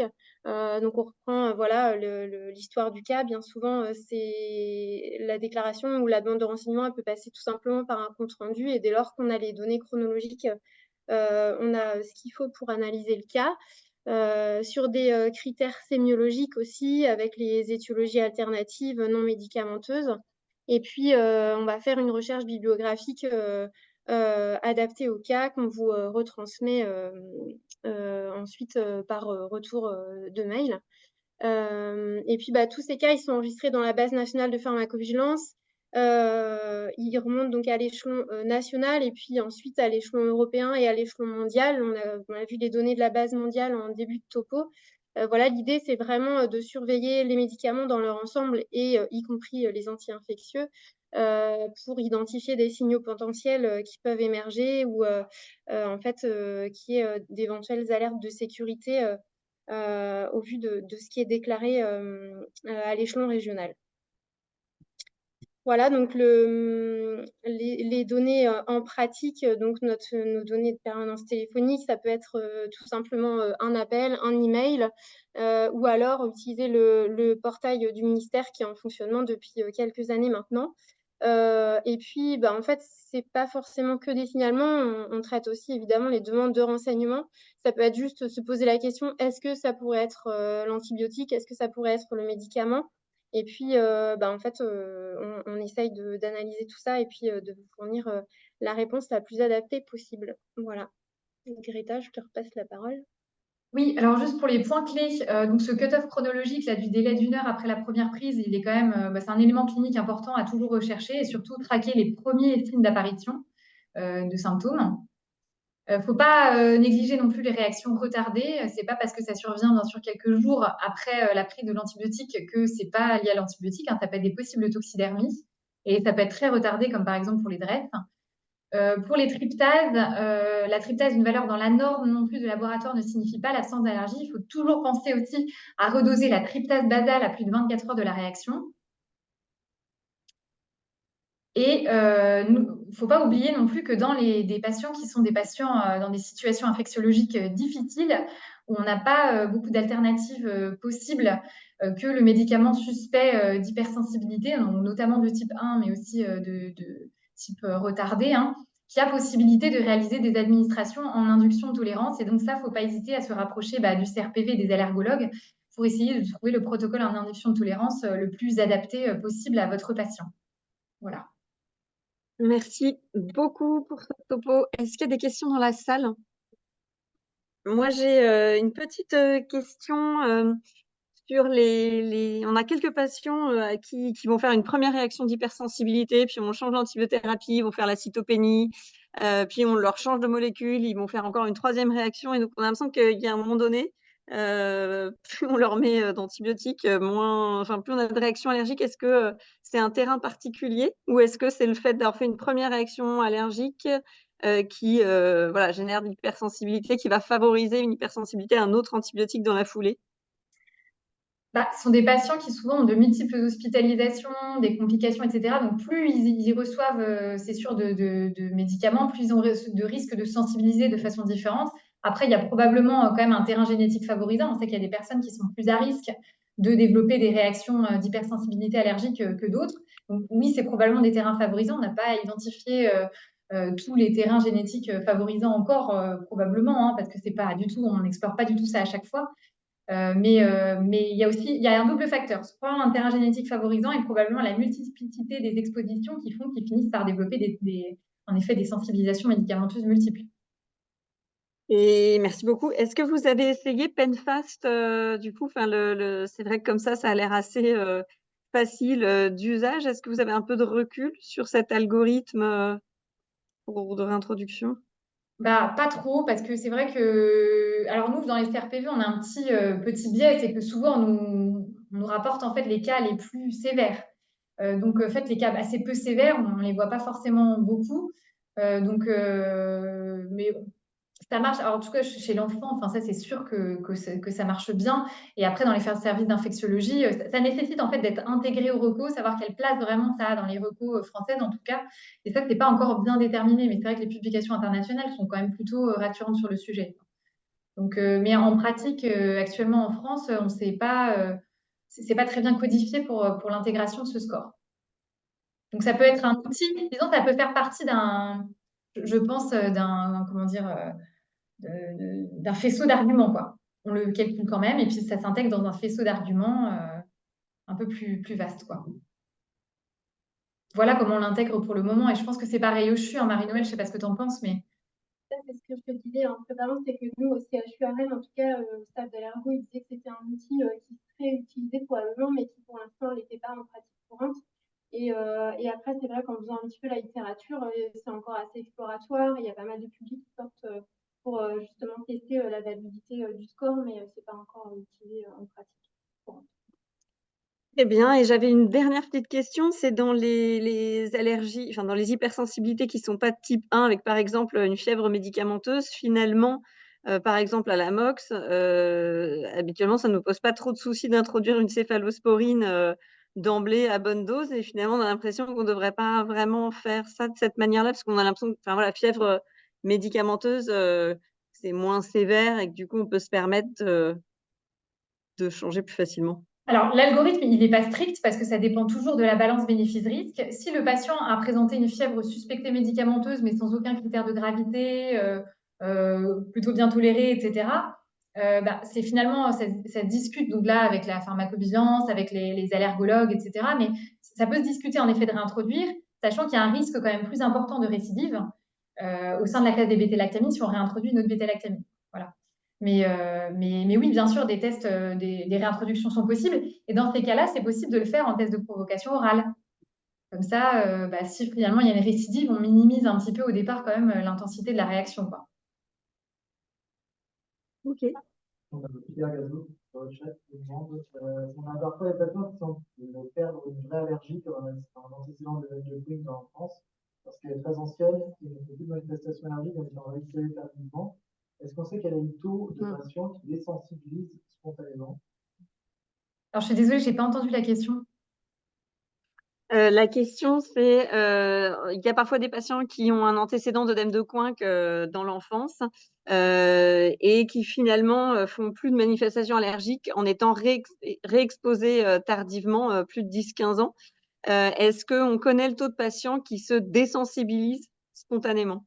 Alors là, il y a deux questions. C'est déjà la réaction présentée dans l'enfance. Était-elle vraiment une urticaire, enfin en tout cas une anaphylaxie, une urticaire aiguë-allergique IgE-dépendante? Parce que, comme je vous ai montré tout à l'heure, l'angio-œdème, c'est vraiment de l'urticaire profonde. Donc des patients qui font des urticaires non allergiques sur des tableaux infectieux, ils peuvent avoir de l'angio-œdème. Donc, c'était étiqueté œdème de Coinck. Enfin, c'est pas, voilà, c'était en fait un terme impropre parce qu'on se dit dans notre tête, c'est forcément d'origine allergique quand c'est marqué œdème de Coinck. En fait, pas forcément. Donc ça, c'est la première question. Et après, moi, je ne connais pas d'études où ils ont vraiment évalué, parce qu'en fait, c'est très difficile à évaluer, puisqu'on a les documentations anciennes dans l'enfance, elles sont quand même difficiles à documenter. Donc, moi, je n'ai pas connaissance. Il y en a peut-être, hein, mais je ne sais pas du tout. Je ne peux pas répondre à cette question précisément pour dire le pourcentage de patients qui finalement, auquel ça disparaîtrait. Mais la vraie question, c'est est-ce que du coup, le tableau initial était vraiment une réaction d'hypersensibilité immédiate allergique? Alors, l'autre remarque, c'est que quand c'est des réactions très anciennes, eh bien, parfois, finalement, les IgE sont plus circulantes, ont pu être synthétisées, sont plus circulantes, sont plus fixées à la surface des mastocytes. Et en fait, donc ils ont une première réexposition beaucoup plus tardive, ils ne font pas de réaction, ils ont encore une deuxième réexposition, et c'est là où ils font la réaction. C'est-à-dire sur une deuxième séquence de traitement. Parce que c'est là, en fait, ils ont resynthétisé leurs IgE des années après. Donc, en fait, sur les protocoles de réintroduction dans 2 centres, généralement, quand c'est des réactions anciennes, on recommande de le faire sur 2 hôpitaux de jour espacés de quelques semaines pour justement vérifier qu'il n'y ait pas de réactivation en fait, de ces réactions allergiques-là anciennes. Voilà. Mais en tout cas, sur le taux de patients qui se désensibilisent naturellement, entre guillemets, je ne sais pas répondre. Oui, peut-être que ça n'existe pas, mais si le cas se présente, qu'un patient fait de l'hypersensibilité à toute classe d'antibiotiques, qu'est-ce qu'on fait pour le laisser mourir de son infection? Pour des patients qui présentent des hypersensibilités, ça arrive qu'il y ait des patients qui présentent en fait des hypersensibilités un peu multiples à divers antibiotiques. On essaie de trouver l'antibiotique le plus utile, la réaction un peu la moins sévère, la plus tolérable, et de réintroduire en induction de tolérance et sous prémédication. Donc ça, si on leur met en fonction de ça, ça dépend, mais sur les hypersensibilités immédiates allergiques authentiques, si on le fait en induction de tolérance avec sous prémédication antihistaminique, corticothérapie, enfin corticoïde quand c'est faisable, ça c'est sûr, ils vont mieux tolérer, donc ça va être possible de les traiter. Mais pour le coup, c'est des patients qu'il faut surveiller vraiment comme du petit lait sur le feu. Et puis, on n'est jamais très, très sûr en termes PKPD qu'on va être hyper efficace aussi efficace qu'avec les protocoles classiques sur les germes. Ça, c'est toujours un peu l'incertitude. Je pense que d'ailleurs, sur le sujet, il faut qu'il y ait quand même des études voilà, prospectif qui soit mené sur ce sujet-là, sachant qu'en général, c'est vraiment des patients qui sont un peu des cas désespérés, entre guillemets, pour lesquels on n'a pas beaucoup d'alternatives et on fait ça à défaut d'autre chose, quoi. Je sais pas si c'est... Entendu. Ouais. Si, c'est très clair. Merci beaucoup à vous deux. Et on va passer au dernier topo. Alors, on va peut-être essayer, vous avez prévu 3 quarts d'heure, mais si on arrive à peut-être faire 30, 35, parce que je sais pas, je crois qu'il y en a qui ont des trains, donc c'est pour ça. Sur les infections urinaires chez la personne âgée en EHPAD, comment gérer avec Marine Sébillotte, qui est à la fois au CHU de Rennes et au CH de Fougères. Ok, bonjour, bonjour à tous. Du coup, effectivement, c'est un topo qu'on a préparé à deux. Donc, moi, je suis infectiologue et on l'a préparé avec ma collègue qui est gériatre à l'hôpital de Fougères, qui normalement va nous rejoindre, notamment si vous avez des questions plus libellées gériatrie. La petite découverte qu'on a fait en préparant ce topo à deux, c'est qu'en fait, on pensait que les infectiologues, c'était les plus limitants sur les antibiotiques. Et en fait, j'ai découvert que les gériatres étaient pires que nous. Donc, du coup, tout ce que je vous dis est validé par la gériatre sans problème. Donc oui, effectivement, l'idée, c'était de voir un peu les particularités des infections urinaires à l'EHPAD, parce que c'est des infections qui posent pas mal de problématiques, d'abord par leur fréquence, mais aussi parce que c'est des infections qui sont plus à risque de complications que dans la population générale, avec des germes qui sont plus à risque de résistance aux antibiotiques, des diagnostics qui ne sont pas simples à faire, et un risque de mésusage qui est lié le plus souvent à un risque de diagnostic par excès. Alors, juste pour reprendre un peu, on dit que c'est fréquent, ça représente quoi exactement? Ça représente quand même 24 à 37 des infections en EHPAD et un tiers de la consommation antibio des EHPAD. Donc, c'est vraiment un gros problème de santé publique, hein. L'autre problématique, c'est les infections pulmonaires. Mais c'est vrai que les infections urinaires ont une grosse place en EHPAD. Et pour le petit chiffre, il y a à peu près 2 de porteurs de sondes urinaires ADMER en EHPAD et on considère qu'ils ont 7 fois plus de risques de s'infecter. Dans les problématiques qu'on relève déjà rien que sur l'épidémio, c'est qu'il y a seulement 70% des infections urinaires qui sont confirmées par ECBU et qu'il y a presque 30% des ECBU prescrits en EHPAD, enfin prescrits ou pas d'ailleurs, réalisés en EHPAD, qui ne sont pas justifiés. Au niveau microbiologie, c'est l'Escherichia coli qui est très largement en tête, avec presque une infection sur 2, suivie par d'autres entérobactéries, le Proteus mirabilis et la Klebsiella pneumoniae. Donc, pourquoi je vous disais que c'est des infections à risque de complications? Eh ben, dans les définitions des infections urinaires à risque de complications, dans les recommandations, et ce qui ressort et qui va concerner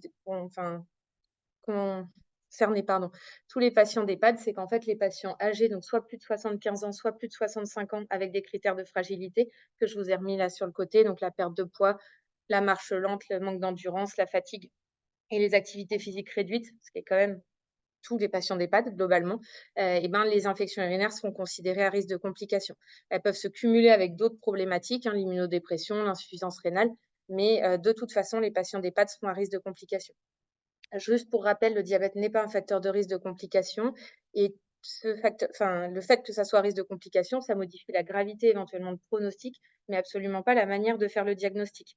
Donc, ce n'est pas parce qu'ils sont à risque de complications qu'on cesse de réfléchir comme d'habitude. En fait. Au niveau du risque de résistance aux antibiothérapies, donc l'institutionnalisation, ça fait partie des facteurs de risque de BLSE. Ça représente en gros 13% des souches d'infections urinaires en EHPAD, les BLSE, et 20 à 30% qui, elles, sont résistantes au C3G, qu'elles soient par un mécanisme de BLSE ou un autre. Ça fait 2 à 3 fois plus de résistance par rapport aux germes de ville. Donc, on est effectivement sur une résistance qui est quand même beaucoup plus importante. Peu de carbapénémase, mais on a peu de carbapénémase en France de manière globale. Donc, je suis repartie, du coup, je ne sais pas si avec la visio, ils vont pouvoir beaucoup participer, mais je suis repartie d'un cas clinique. Donc, Madame F, qui a 85 ans, qui a l'EHPAD depuis 2 ans, et l'infirmier vous appelle parce que il est inquiet, ses urines sont devenues troubles et elles sentent vraiment mauvais. À côté, la dame, elle va vraiment très bien, elle ne se plaint de rien. Qu'est-ce que vous en pensez? Je ne sais pas si j'ai le temps, du coup, de faire le... Ou si je passe un peu plus rapidement. Bon, je passe un peu plus rapidement, je vous laisse réfléchir dans la tête. Du coup, donc là, dans ces cas-là, on n'a pas d'argument pour une infection. On ne répétera jamais assez, mais quand il n'y a pas d'autres symptômes évocateurs, que ce soit l'odeur, l'aspect, les dépôts, ce ne sont pas des signes d'infection, c'est avant tout des signes généralement de déshydratation. Donc, on hydrate les gens et on ne fait strictement rien d'autre.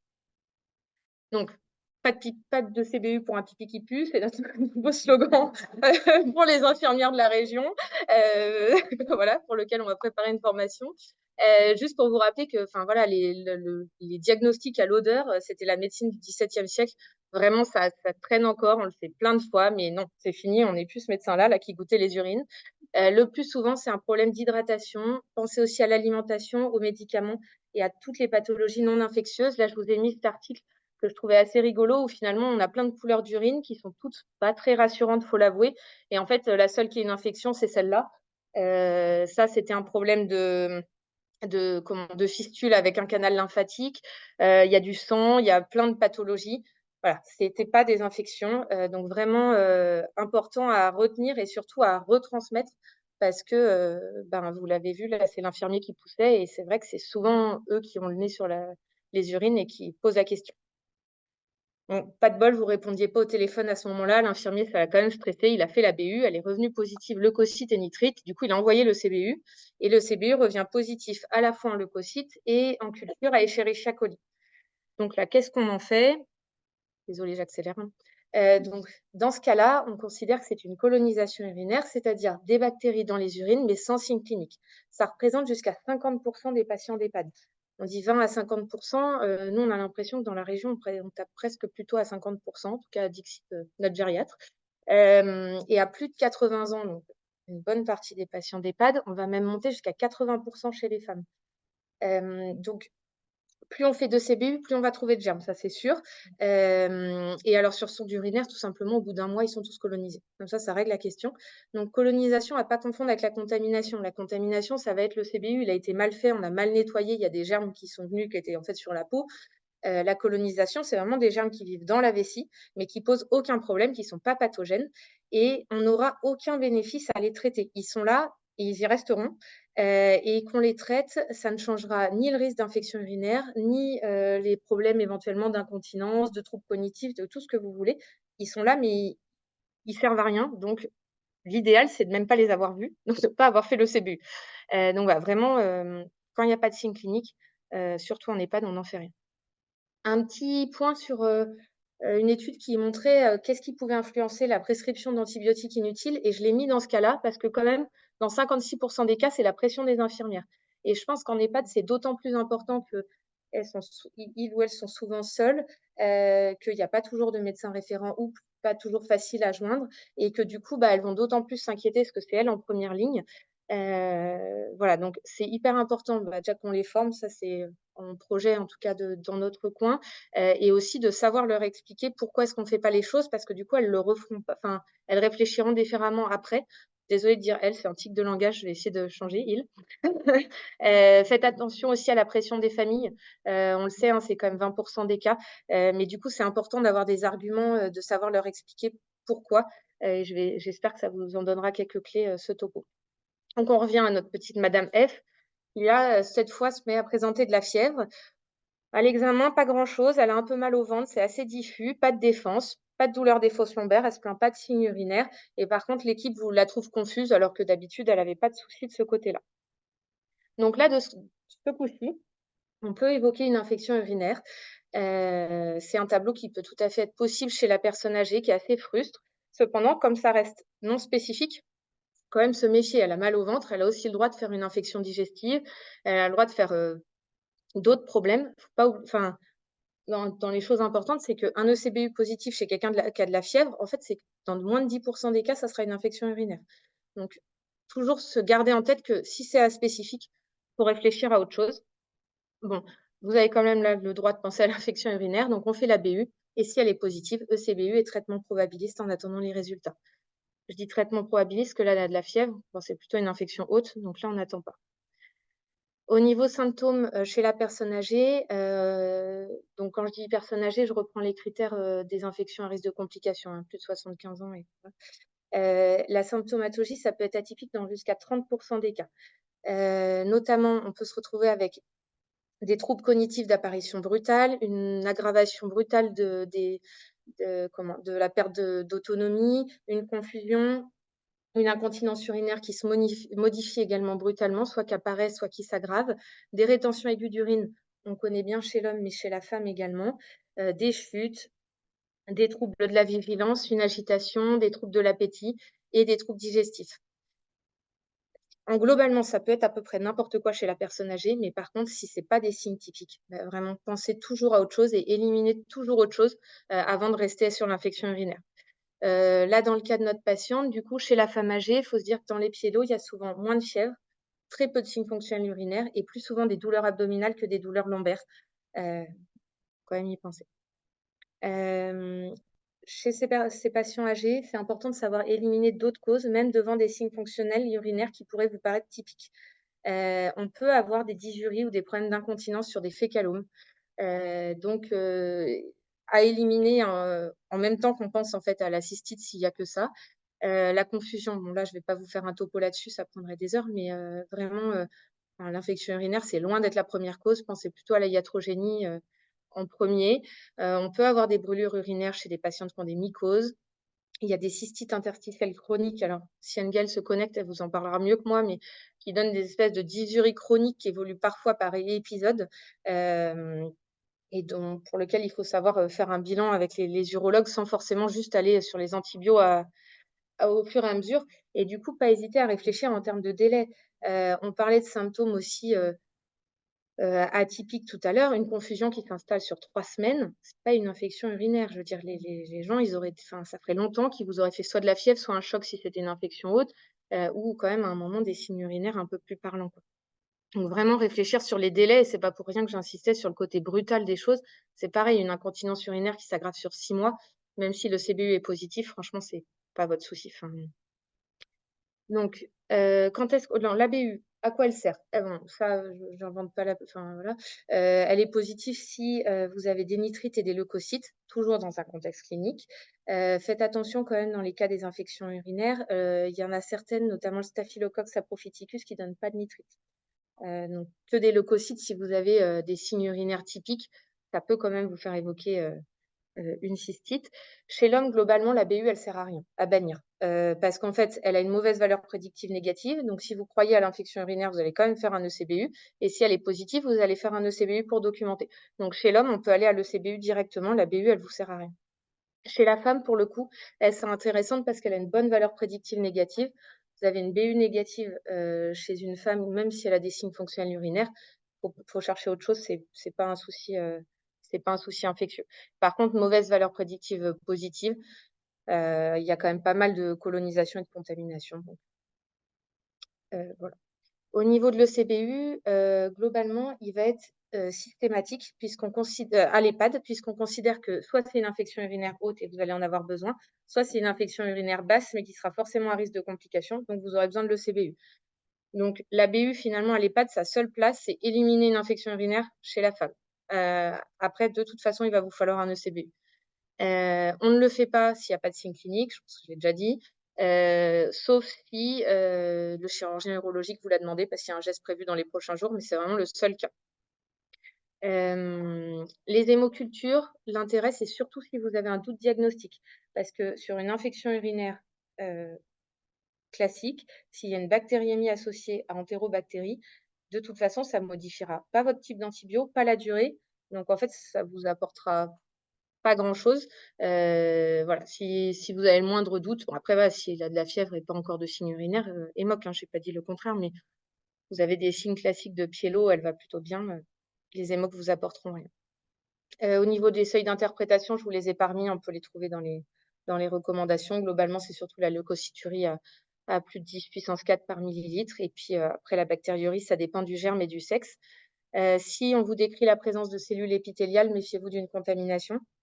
Il y a la petite toilette a peut-être mal été faite ou la personne était incontinente et c'était pas simple.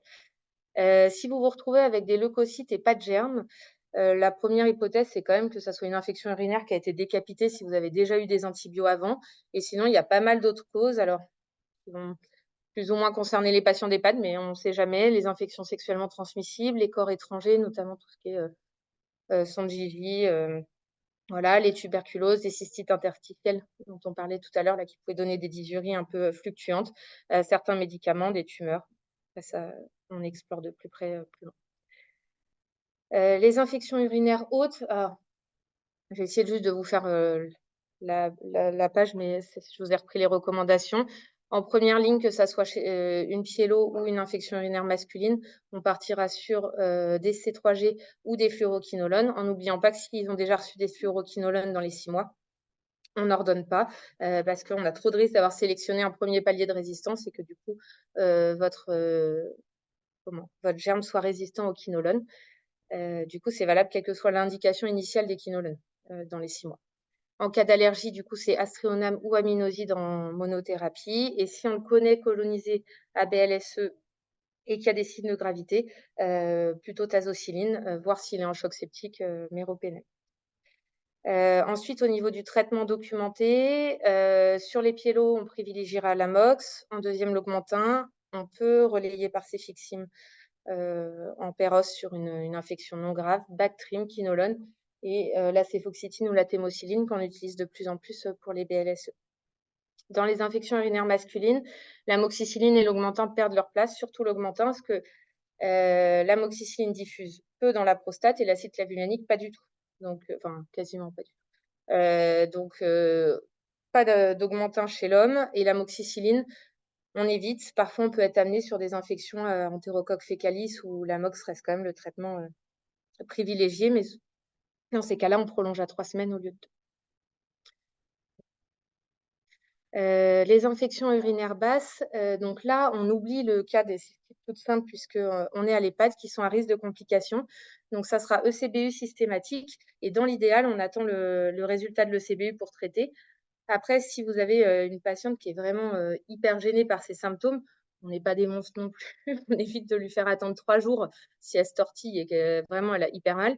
Et dans ces cas-là, on va plutôt privilégier la nitrofurantoïne ou la phosphomycine, mais dans ces cas-là, 3 doses et pas monodose. Il n'y a pas de place pour les fluoroquinolones et les C3G pour les infections urinaires basses. C'est des infections qui ne sont pas graves.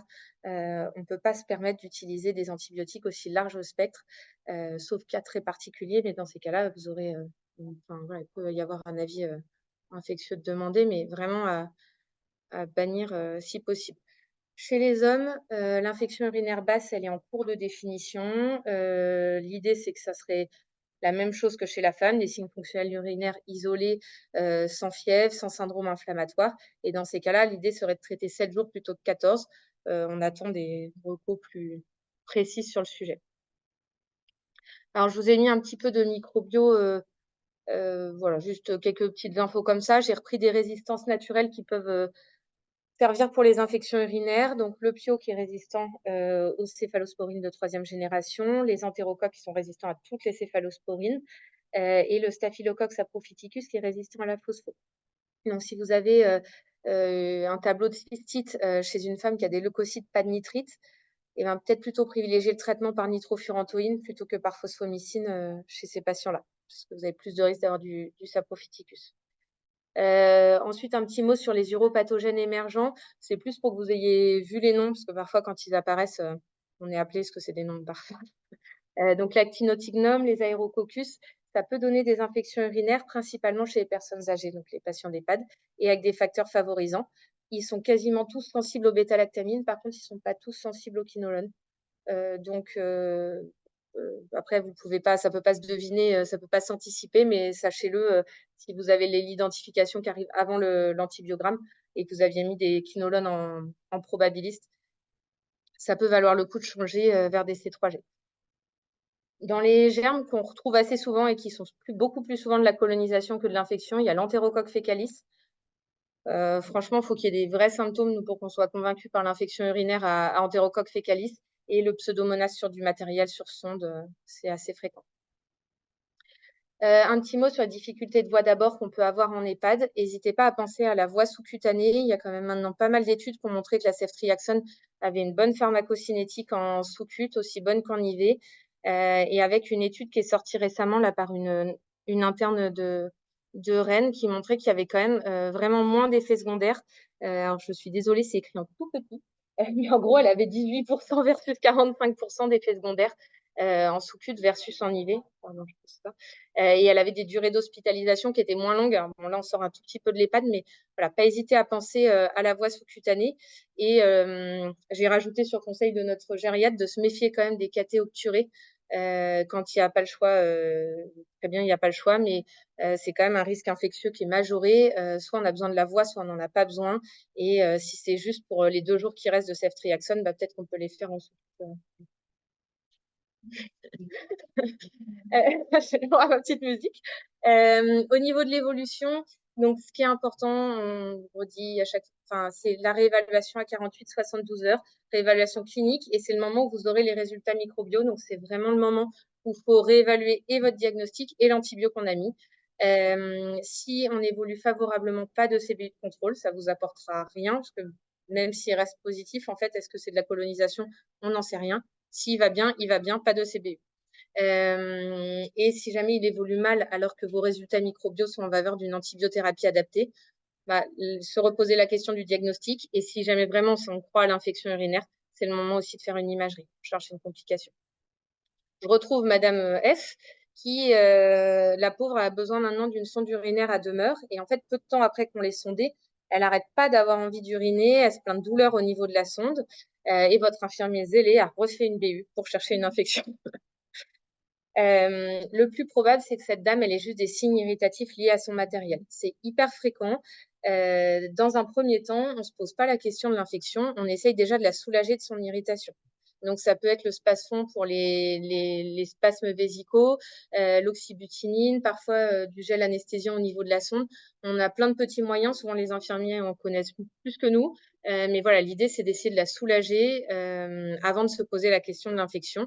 On pourra vraiment se poser la question de l'infection la plupart du temps si ça persiste après le retrait du matériel. Si c'est un matériel qu'on ne va pas retirer, bah, si ça persiste, malgré tous les petits tests qu'on a pu faire, bah, là, on se pose la question. Mais le mieux dans ces cas, c'est quand même d'essayer d'enlever le matériel et de voir si ça reste.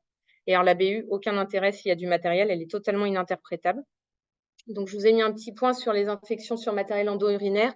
Alors, juste pour rappel, si jamais il y a une chirurgie urologique qui est prévue, il demande un ECBU à J10 préopératoire, et en cas de colonisation, c'est le seul cas où on peut être amené à traiter une colonisation. On traite 48 heures avant, 24 heures après.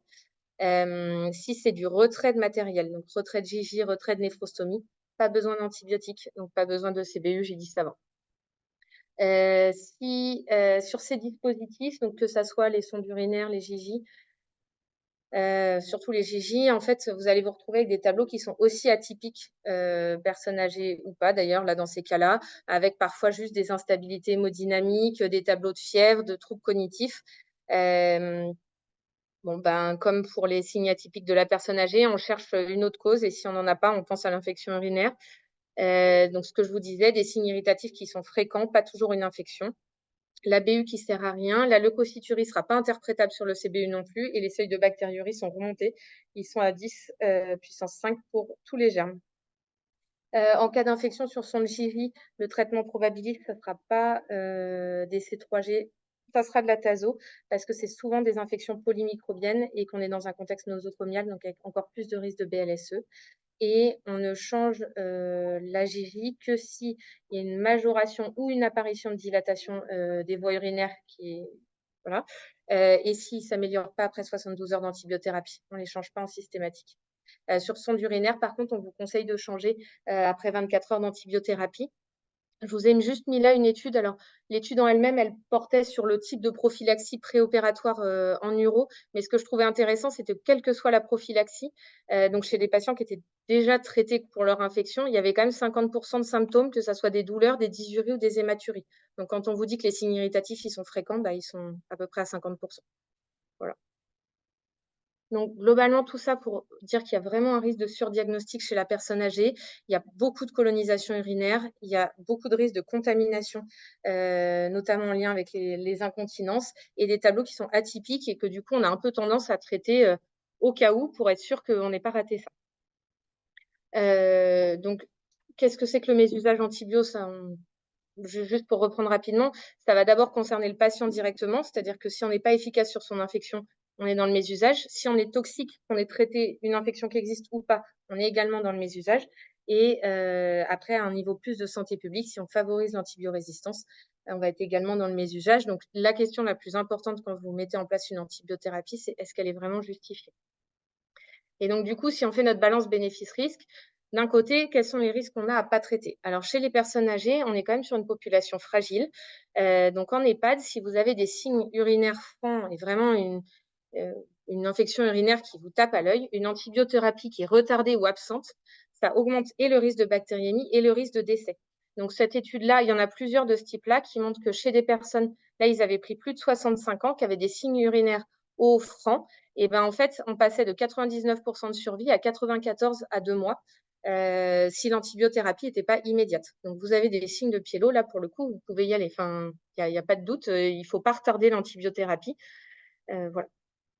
De l'autre côté de la balance, quel risque on prend à traiter une infection qui n'en est peut-être pas une?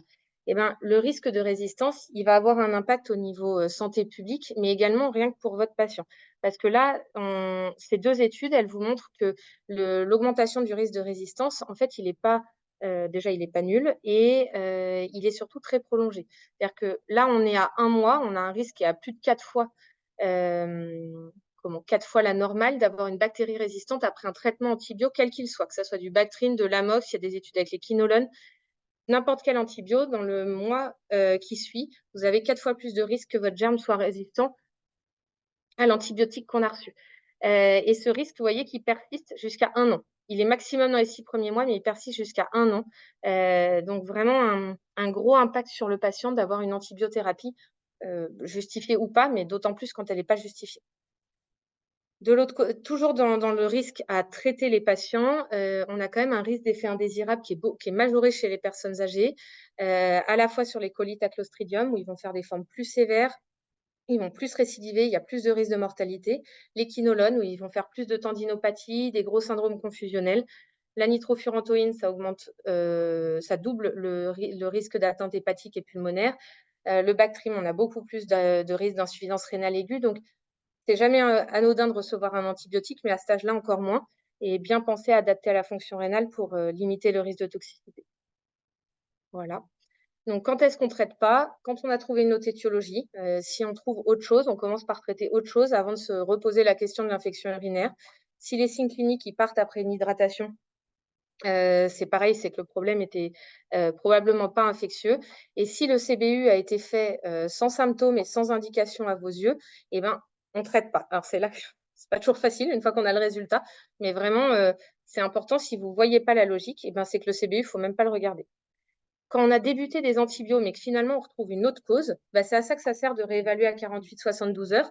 Il ne faut pas hésiter à arrêter. C'est pas toujours le plus évident, mais voilà, si on n'a pas retrouvé finalement ou qu'on a retrouvé une autre cause, bah, on arrête.